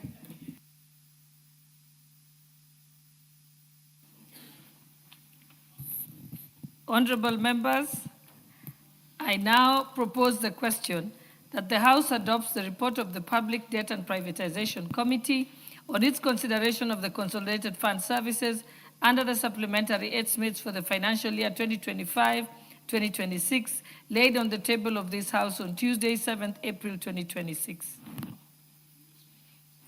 Members who want to contribute, please press the intervention button. Honorable Makali Mulu. Yeah, thank you, Honorable Speaker. Honorable Speaker, I want to start by appreciating the work of my former committee, where I used to be the vice chair, Honorable Speaker, and say that I've listened to the recommendations of the committee, and these recommendations are very good, Honorable Speaker. But Honorable Speaker, I think really, as a House, we need to be more serious the way we treat issues of public debt, Honorable Speaker. This is a report where the House is being called to pass a resolution, Honorable Speaker. But even as we are addressing this matter, we have already passed the supplementary budget. So you ask yourself, Honorable Speaker, what value will this report be adding to our supplementary budget? Honorable Speaker, I want just to remind the House what we did last week, but one. We passed a budget deficit of 6.4% after looking at the proposed expenditures. The reason why we have public debt is because we are spending more than we are collecting. If you look at the Appropriations Act, Honorable Speaker, a total increase in terms of expenditure was about 364 billion. Increase in terms of revenue was about 29 billion. So that difference, Honorable Speaker, means we're actually borrowing almost about 330 billion. And that's why the reason why the deficit was going up. And for me, if we had done this report before the passing of the Appropriation Act, Honorable Speaker, maybe now the recommendation we are hearing from this committee would have made a lot of sense. So one of the things I'll be appealing, Honorable Speaker, to this House is to ensure that this report is always debated before we finalize budget making process, because it informs the process. In that case, then we'll be able to control and check, do a bit of checks and balances, and see what can we do to reduce this deficit. The other matter, Honorable Speaker, is the issue the committee is recommending, that we need to have proper planning, proper budgeting, and more so, very good way of managing our public debt. But Honorable Speaker, you realize if you go to the answer of this House, Honorable Speaker, many times we have actually given this recommendation. And I always ask myself, at what point do we implement these recommendations? Because it's like we just write them for the sake of writing them, and we don't follow up on the recommendations. I still want to insist, Honorable Speaker, our Committee on Implementation needs to do much more than they are doing, Honorable Speaker, because some of these keep on recurring, because our committee will give these proposals, but then follow-up becomes an issue. And I think the majority side should be able to help us, through the majority leader, on these issues, Honorable Speaker. Because just as the committee has put right, Honorable Speaker, our total debt repayment has moved from about 1.9 trillion, that is principal plus interest, to about 2.4 trillion. If you look at the money we are collecting, Honorable Speaker, it's about 2.8 trillion. It means we have just about 400 billion to do the rest of what we expect to do as a country. So we have left our development budget purely to external financing. Where is the challenge? The challenge is now what the committee is proposing. They are saying most of our debt is shifting from external borrowing to domestic borrowing. And this is a matter which has been picked by the controller of budget. It's a matter which has been picked by Auditor General, that this matter, unless we address it, colleagues, is going to be a serious, serious matter. So we need really to sit down as a House and say, how do we get a good balance, a good mix, so that we have the domestic and external balancing well? My last point, Honorable Speaker, the issue of pensions. I really can't understand why somebody should serve Kenyans up to the age of 60, and once you're out of office, Honorable Speaker, you take a whole year or 2 years before you get your pension. Most of the people who represent in this house are dying because of lack of not getting their money in good time. They have no regular salary. They should be now lying on the pension, and they're not getting their salary. I think this issue of 3 months pension to be paid, Honorable Speaker, is an issue we should take a matter of urgency in this house and implement it. Otherwise, we will be giving pension to people who have never worked for the government. The ourselves will have died, and then the children start fighting for their pension, and you don't know what will happen. With that, with those recommendations, Honorable Speaker, I really want to urge this house to take this matter. Let me allow Honorable Makali to finish. Yeah, thank you, Honorable Speaker. So I was just saying, Honorable Speaker, this matter of pension, really, colleagues, because we represent people, is a matter we really need to get into details and find out why can't Treasury pay salaries in 3 months after I retire? Because I remember by the time I'm retiring, people go for terminal leave. That time the documentation should be done by the department, so that by the time I exit from the office, Honorable Speaker, my papers are with the pensions department. And if you look at the figures, they're increasing from 4 billion to something. So the money is already budgeted for. This is a matter we must take very seriously. Now that I have an additional minute, Honorable Speaker, allow me to go back to the issue of domestic borrowing from external borrowing. Honorable Speaker, the control budget has picked a very interesting issue, where we are saying, out of the total interest we are paying this country for public debt, about 70% of that money goes for domestic borrowing. 30% goes for external, basically because external borrowing is cheaper and is long-term. Domestic borrowing is expensive, short-term. That's why you see we have to borrow every year to repay the loans, it's a rollover. And by doing that, Honorable Speaker, we make debt management very complicated. So it's a matter we must discuss, take this information very seriously, Honorable Speaker, and help this committee, because they are doing a very good job. But I think we are not really giving them the necessary support in terms of the timing of their reports. The report should come before we conclude their budgets. With those my remarks, Honorable Speaker, I submit and I support the report. Thank you. The Honorable Member for Kisumu East. Thank you, Madam Speaker. Madam Speaker, I note the report, and I think the committee has done well. The recommendations, of course, are ones that we need to look into.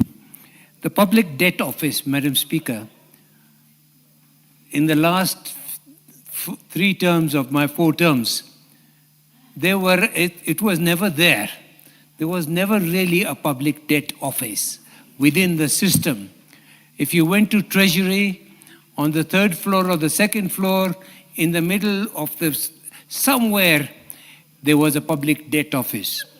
That public debt office never had any strength, never had any way and autonomy, and was being used. If there was an economist who wasn't liked in Treasury, he was pushed down to the public debt office. But now, as Parliament is looking at these things issue, we have now a committee on public debt. The main problem of the public debt is that the public, like in the United Kingdom, the public debt office is the one that goes and secures loans. It finds the best combination of loans, and it goes up. The head of Treasury in the UK gives the authority to the public debt office to have an autonomy. Here we have not yet reached there, but in Parliament we have now a committee on public debt. Madam Speaker, we have been fighting with this issue of public debt, external debt, and domestic debt. Domestic debt, as my colleague has told us, is short-term and more expensive. 70% is domestic debt. When you have domestic debt, the banks don't need to lend out to anybody. They lend out to the government, and they get very high interest rates. At one time, Madam Speaker, it went up to 75% at the time of Anglo-Leasing and Goldenberg. So what is happening is all the liquid money that should be used to generate wealth within the country is taken over by the government. The businesses cannot access loans from the bank because the bank themselves are lending to the government.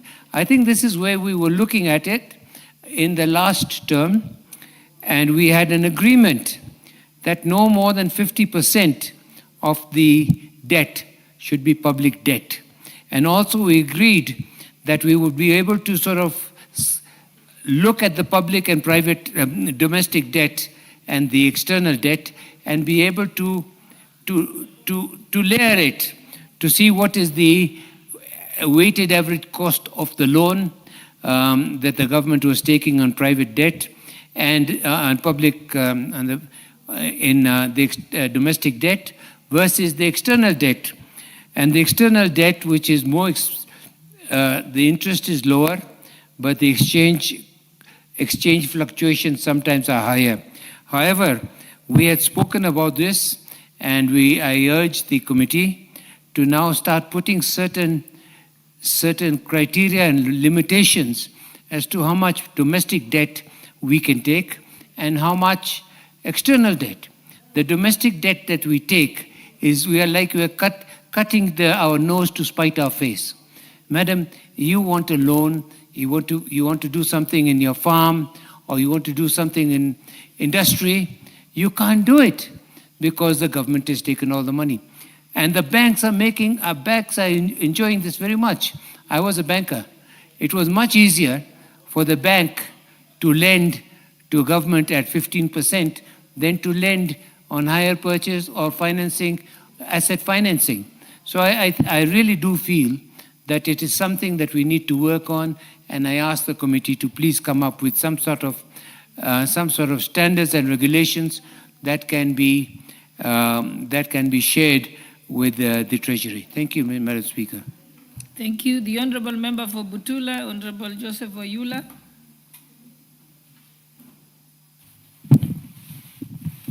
Thank you, Madam Speaker, for giving this opportunity to also contribute to this debt issue. Madam Speaker, I support the adoption of this report, as I find it has brought out a lot of areas that the government needs to look into. Madam Speaker, domestic debt is the major cause of a huge budget. We are budgeting heavily on debt because of persistent borrowing domestically. And this is also denying the public from borrowing, as most of the cash is transferred to the government through short-term borrowing and 90 days borrowing and 108 days borrowing.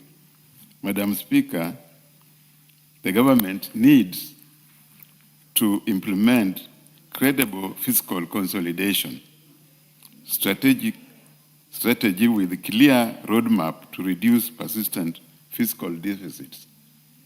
This continued borrowing is increasing the deficit, and this must be looked into very critically.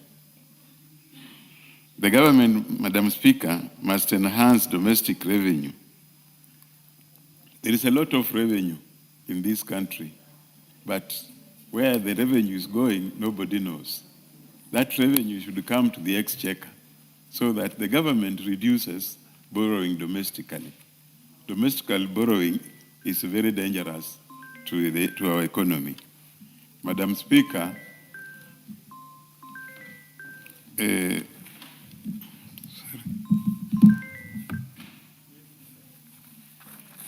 Madam Speaker, we also need to look at the recurrent expenditure, which must be reduced, and the frequent increase during supplementary budget be avoided.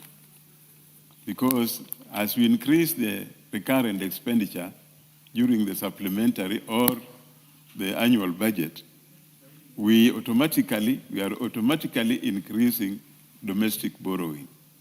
In fact, we should go for more external borrowing than going into domestic borrowing. Domestic borrowing is very dangerous for our economy. Madam Speaker, government should lengthen maturity profile, and reduce refinancing risk. The domestic borrowing now, we should now consider removing from the 90 days, because frequent borrowing after every 3 months is creating all these huge domestic interest. Because as we continue borrowing, nobody knows where that borrowed money is going. You cannot direct or pinpoint where the money borrowed domestically is going to finance. Unlike the external borrowing, which you may borrow for a specific project, but domestically, we are just using that money for recurrent expenditure, which should be avoided very much, Madam Speaker. GOK needs to further focus on restructuring the entire debt portfolio. The entire debt portfolio needs to be restructured and ensure that we do not allow expenditure to increase during this period. Madam Speaker, this borrowing internally or domestically is going to cause a lot of problems. And I support the report because the committee has come up clearly to show what the government needs to do for the short term. With those few remarks, I support the report. The Honorable Patrick Twiga, member for Chuka.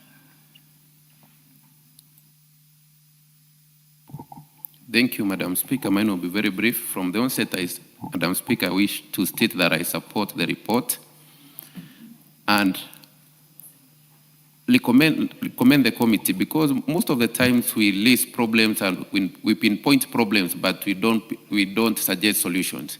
And there's a committee that is pinpointing problems and giving out possible solutions to the problem.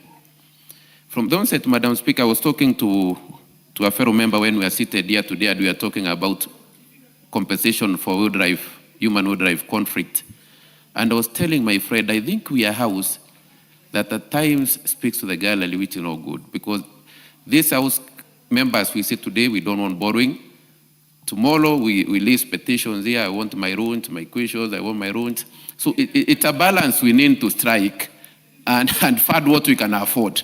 We need to have a national conversation and say this is what we can afford. Secondly, Madam Speaker, I think this committee needs to be well facilitated to go out and enlighten Kenyans, because if you go out and discuss borrowing, I want to give an example. If the president goes out today and the Kenyans here he got a loan from IMF or World Bank, that the term is borrowing. And politicians will hype it all over that the country has borrowed. But if we borrow internally, it's silent. Nobody realizes the government is borrowing. So at times political pressure might force you to borrow internally, not to be accused of borrowing externally because of political pressure. Because if you borrow outside, the pressure is too much. So Kenyans need to understand that borrowing externally is more stable and is more reliable than borrowing internally, because the government is taking all the money. Banks are just keeping quiet, waiting for the best borrower, which is government. Because do you give your money to individuals or government? You would prefer to give your money to government. So, Madam Speaker, I think it's something that this committee needs to be empowered to explain to people that when the government borrows externally, they are safer than when we borrow internally. When we borrow internally, we are taking over all the money that should be taken over by investors internally in the country. Secondly, Madam Speaker, and the very broad issue is the issue of pensions. We say a country that does not take care of its older generation, it's a country that is seeking a curse. If members were to bring petitions here on people who have not received their pension, I'm sure this house will not deal with anything else apart from dread pensions. So these are matters that need to be looked at, because most of the pensions that we end up paying, we don't pay to the people who worked. We pay to their siblings after they have died in Nairobi, in the streets, trying to follow up their pensions. So, Madam Speaker, I think this is a matter that this committee needs to take very seriously. Like one member said, I don't see, pension is money that is deducted from it's contributory. It's money you have contributed throughout your career.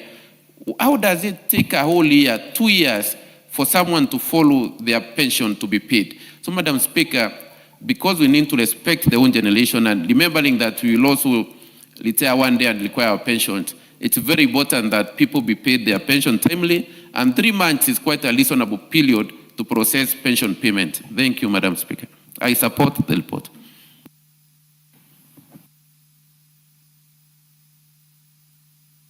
The Honorable Member for Funyula, Professor Undo. Thank you, Honorable Speaker. Let me also join my colleagues in supporting the report by the Consolidated Fund Committee, the Committee on Public Debt and Privatization on Consolidated Fund Services under the Supplementary Estimate for the financial year 2025-2026. Honorable Speaker, I want to reiterate what I said when we were debating the main supplementary. The supplementary budget in the context of Kenya is a sign of poor management. It's a sign of poor planning and exposes the way we handle our things in such a casual manner and in some kind of an urgency that is not necessary. Honorable Speaker, Consolidated Fund Services basically pays constitutional office holders, pensions, and of course, external debt, public debt. Honorable Speaker, let me start with the one that's the most depressing, the issue of payment of pensions to retirees. Honorable Speaker, the government knows when somebody is going to retire, and it knows much, much, much earlier. And all the time, the employee and the employer's component is deducted and indicated on the pay slip. Honorable Speaker, it's extremely unfair, it's unjustifiable, it's unjust for a retiree to spend almost 1 year, over 1 year, before they get they start receiving their pension. Many times when you engage the pension office, the standard reference, the standard answer is that there is this inadequate budget allocation for the same. Then that again gets back to us here, and I want to concur with my colleague there. This House, the National Assembly, is the owner of the purse. National Assembly is the one that appropriates. National Assembly is the one that passes the budget. This brings to question, does the National Assembly collectively, I included, understand they have got the final say? Or the National Assembly has abdicated and surrendered their mandate to other organs of the government or other state offices to an extent that they are unable to prioritize and know what to be paid first and what to be paid next or last. Honorable Speaker, we always get into trouble because we want to spend more than we can generate. We want to spend more than we can actually generate. And we want to do everything at a go because many times we are politicians. You go wherever you go, you are asked, we want this, one, this, one, this, one, this. And we want that as of now, not another day. Honorable Speaker, that means that every single time when we do the budget, we will always have a budget deficit. What are we left with? We are left with to borrow. Honorable Speaker, it is time we need to have that conversation and prioritize what we can do, what we can't afford, let's leave them out. Sometimes I wonder, the President of the Republic of Kenya goes all over making promises, which obviously they somehow they must find their way in the budget, and that keeps on ballooning the budget deficit, and we end up borrowing. Many of those promises are not an emergency. Many of those promises probably are not even a priority. Honorable Speaker, as a country, as leadership, we want to call upon everybody to know what is possible and what is not possible. Honorable Speaker, there is too much wastage in this country. Too much wastage in the form of recurrent expenditure. Too much wasted. In the budget, supplementary budget we have passed, you remember very well, and this the country needs to know, the office of the president and the office of the deputy president spent around almost about 11 billion. 11 billion. And Article 2 to 3 that we had come to regularize. Honorable Speaker, in a country that has got a huge budget deficit, spending that kind of money is surely being unfair to the people of Kenya and being unjust to the people who live in this country. We must, as a matter of fact, be able to live within our means. Honorable Speaker, this particular report would ideally... Going to finish? Would ideally should have come before we pass the supplementary budget. We would have cut our cloth according to our size. We would have fitted what can fit us. Honorable Speaker, coming after is just a report for the sake of it with nothing much we can do. As I conclude, Honorable Speaker, all their reports normally have good recommendations. And some of these recommendations are becoming now repeated. They are being repeated every single time. The question is, that the National Treasury ever take any efforts to read these reports and implement the recommendations of the committee. It would seem none takes it, and we just go, it's just a ritual of no value to the people of Kenya. With those few remarks, Honorable Speaker, I support. Thank you, honorable members. It seems like there's no more interest according to my list over here. So I think we shall put the question. Yeah, but the mover to reply first. We'll put the question later. Where is the mover? Yes.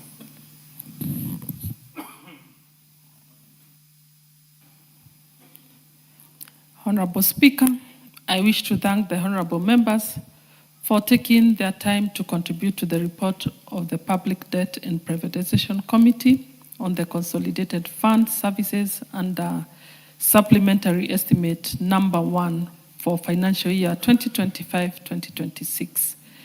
The committee is grateful for the support of the House and the comments received. The committee remains committed to strengthening parliamentary oversight over public debt, statutory expenditures, and the broader fiscal framework. It is our expectation that the adoption and the implementation of the recommendations contained in this report will contribute to improved debt management, enhanced fiscal transparency and accountability, and better safeguarding of physical space for prioritizing national programs. I thank you, Honorable Speaker. I beg to reply. Thank you, honorable members. The question shall be put at an appropriate time. Next order. Shughuli ya 13 hoja, ukaguzi wa asasi zisizo huru kikamilifu za Jumuiya ya Afrika Mashariki na ushoroba wa kati katika Jamhuri ya Muungano wa Tanzania, kuendelezwa kwa mjadala uliositishwa. Honorable members, it seems that Honorable Rene Mayaka is not here, so we shall defer it to a later time.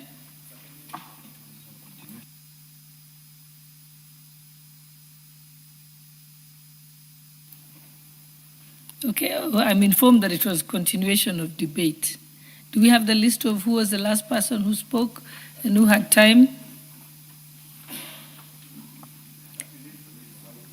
The Honorable Member, I think Mason, he was a member. He had a balance of time about 3 minutes. It's not here.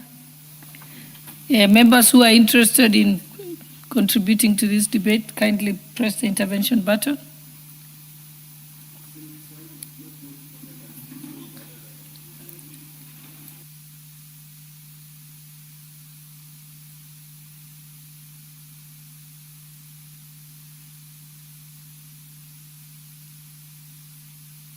Yes, proceed, Honorable Owen. If you allow me, Honorable Speaker, that we defer this for now so that this debate can pick up another time and move on to the next, Honorable Speaker. I'm unable to actually read and understand what is written here.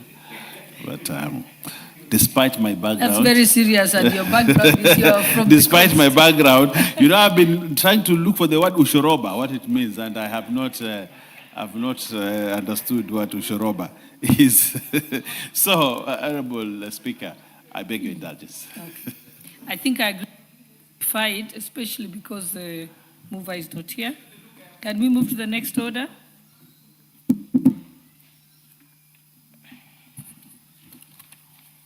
Order number 14, motion, reports of Kenyan delegations to the 147th, 148th, 149th and 150th Assemblies of the Interparliamentary Union, IPU, and related meetings.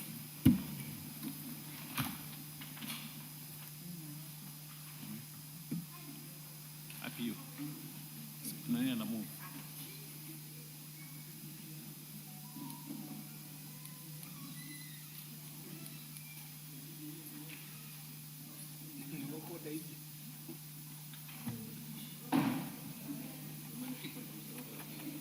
Member for Dagoretti South, is your motion.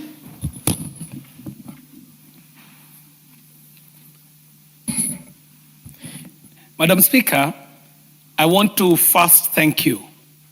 I also want to thank this Parliament for having very strong delegations that we send to these very important international parliaments. I know that there are members from this House who are members of the Commonwealth Parliament. I know others who are members of other parliaments that are regional and others that are international. And there are also us who are members of the Interparliamentary Union. Madam Speaker, the Interparliamentary Union is a very important parliament. In fact, in every sense of the word, it is the parliament of parliaments. It is where decisions by parliaments are made and then implemented locally, and those that need to be escalated are also escalated to the requisite bodies, up to and including the United Nations. The Kenyan Parliament has been very active in the IPU, and I want to remember that some time back, almost a decade ago, Kenya actually hosted the IPU sessions here in Nairobi. And Madam Speaker, the IPU is an amazing parliament to be a member, a part of, because rarely does IPU hold their sittings in the same city in successive sittings. And so any member who is keen to understand the geopolitics of this world, to understand the politics of our time, and to understand the politics of the nations, would be keen to be a member of this IPU.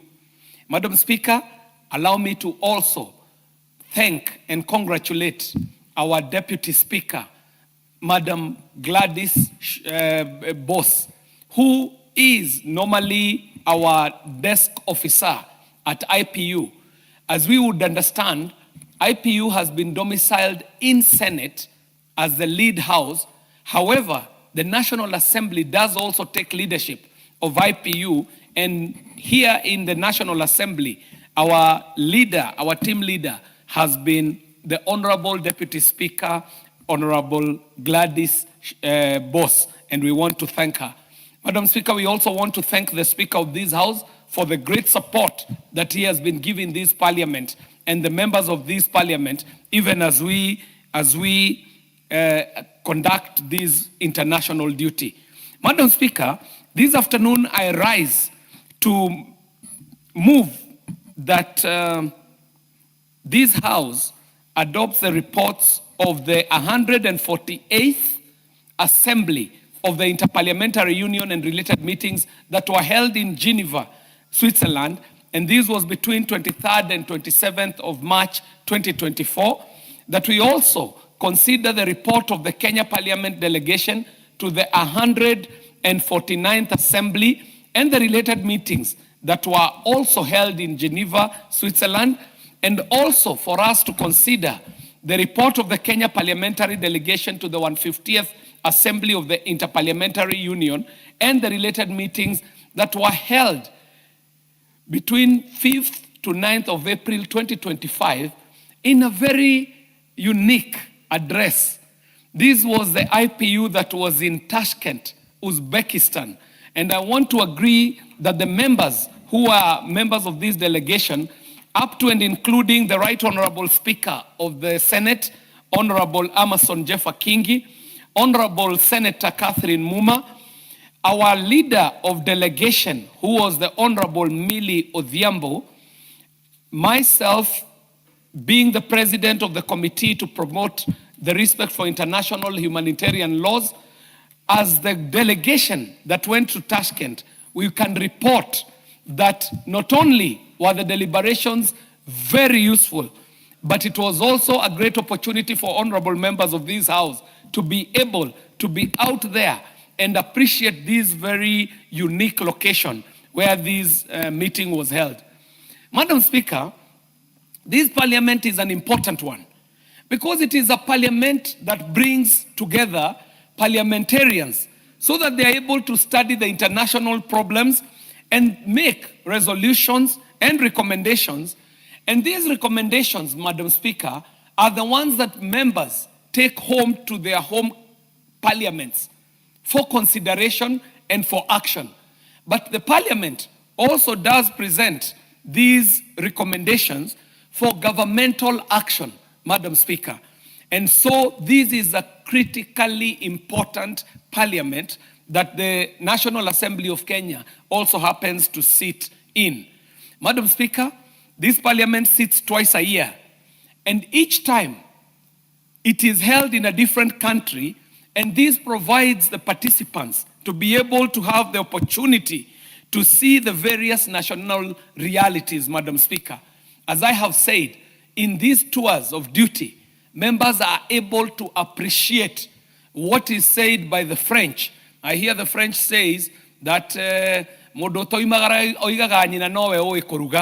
and Madam Speaker, that is in quote and quote, that person who never quite travels the world will always consider the mom to be the best cook in the world. However, if you get the opportunity for exposure, you find out that quite a number of other chefs in other homes might probably be cooking better, and there could be lessons to be learned from there. Madam Speaker, in this assembly, there are normally standing committees of the Interparliamentary Union. And there is a standing committee on peace and international security, where very serious international geopolitics come into play, Madam Speaker. There is also the standing committee on sustainable development, where members of parliaments from across the world are able to consider the issues that are rising that have to do with sustainable development and the consideration of the same. Madam Speaker, there is also a standing committee on democracy and human rights.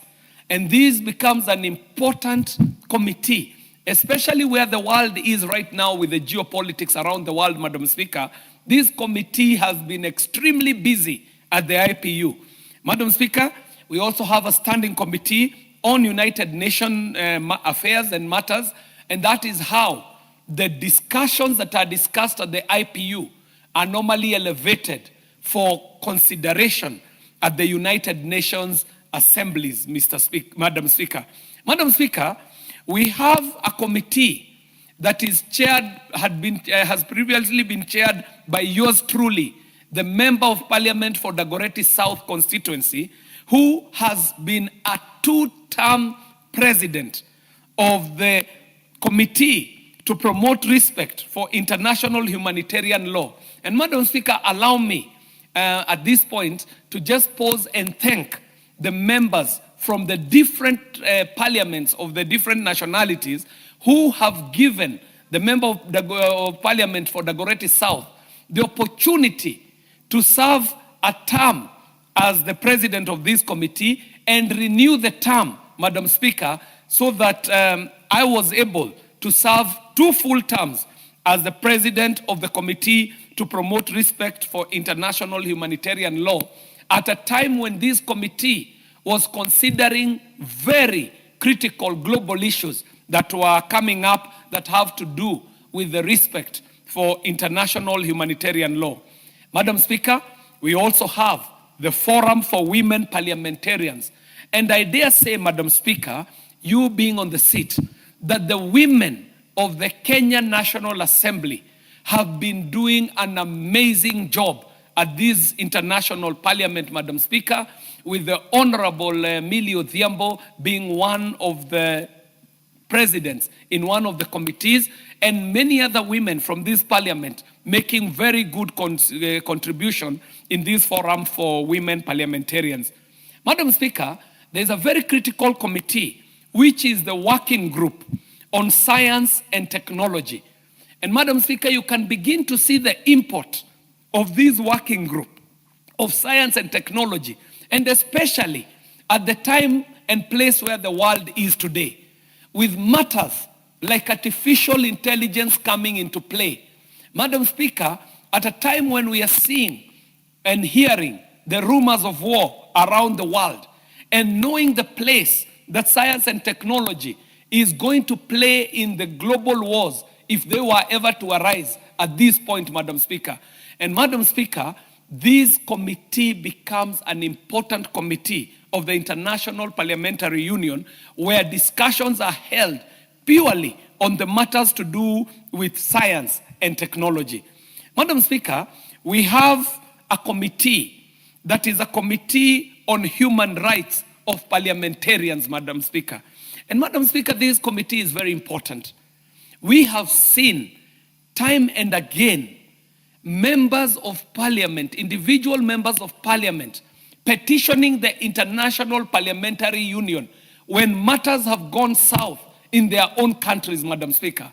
I dare say, Madam Speaker, that this Committee on Human Rights on Parliamentarians has had opportunity to consider matters affecting parliamentarians up to and including the president and the deputy president, the current president and deputy president of Senegal, Madam Speaker.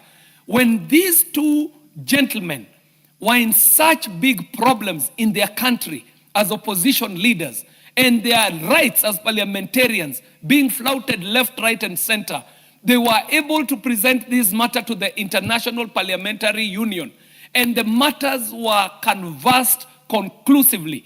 And I dare say that to some extent, the president who was elected in Senegal is a product of the IPU, having been having the Committee on Human Rights of Parliamentarians as one of his lawyers or advocates when the matters were too thick in their country, Madam Speaker.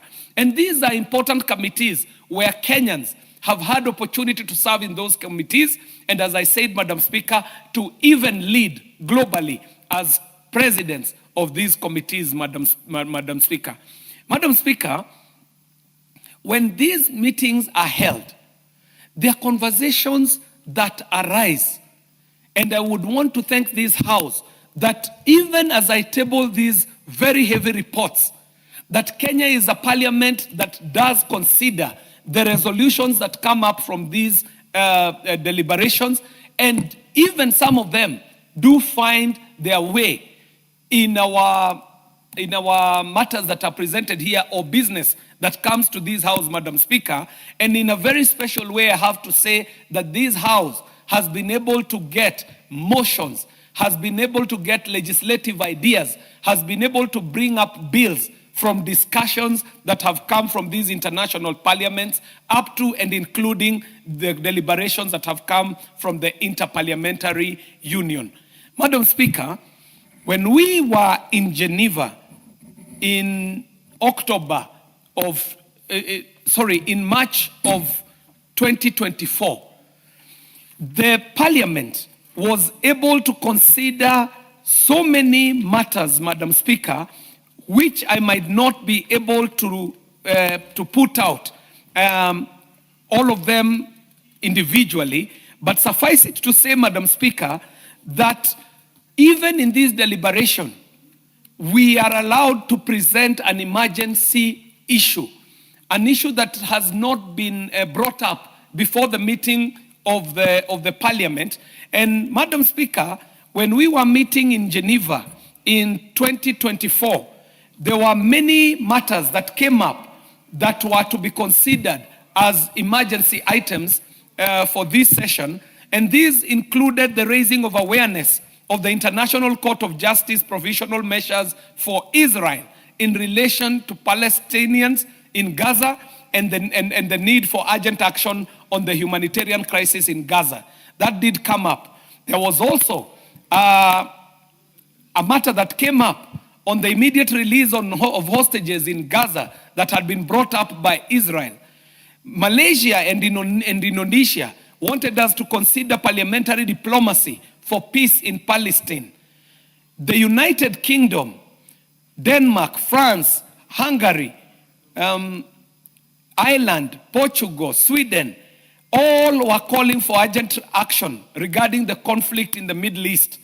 Madam Speaker, the Republic of Venezuela, the Republic of Argentina, Guyana, Peru, and Uruguay presented an emergency motion on free, fair, and transparent elections without prohibitions towards an orderly and peaceful democratic transition in the Bolivian Republic.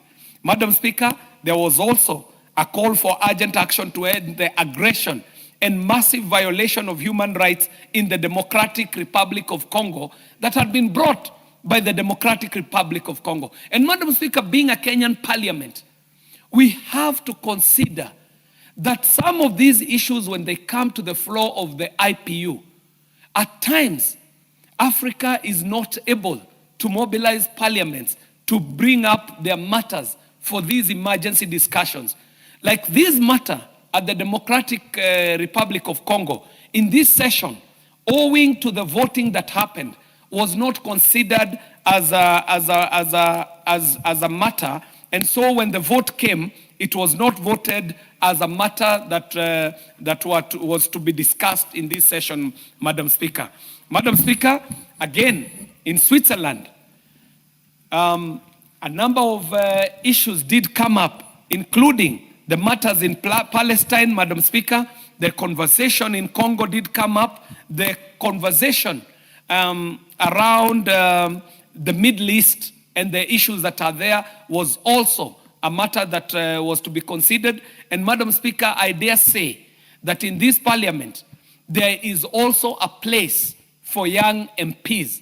And Madam Speaker, in this session, the young MPs were pushing their campaign on I Say Yes to Youth in Parliament campaign. And Madam Speaker, this is an important matter that even as we're choosing our delegations from Kenya, we ought to ensure that we have some young parliamentarians who attend these IPU so that they get the opportunity not only to present the matters of youth at an international stage, but they also get the opportunity to serve in this very special parliament of young parliamentarians at an international and global level, Madam Speaker.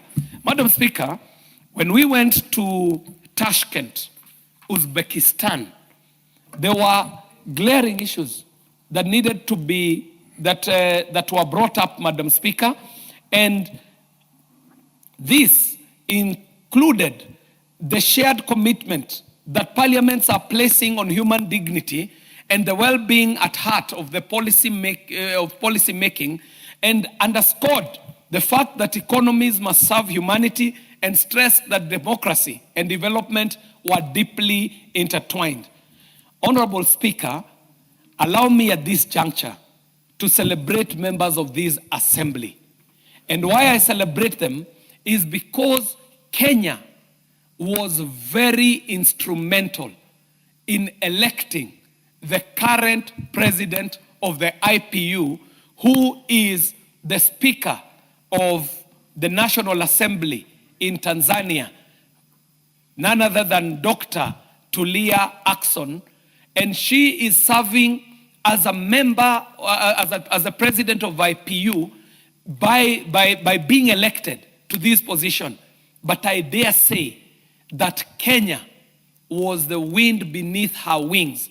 The parliamentarians from Kenya campaigned, canvassed, did what needed to be done, burnt the midnight oil to ensure that this seat ended up in East Africa. And Madam Speaker, we do pray that when Kenya requires some assistance from our neighbors, including Uganda and Tanzania, that they shall borrow a leaf from what Kenya has done at the IPU in supporting a neighboring country to be able to ascend to a very honorable place to become the president of the Interparliamentary Union. Madam Speaker, I've got reports that I shall table that I table here, Madam Speaker, for debate, and allow me at this point, Madam Speaker, to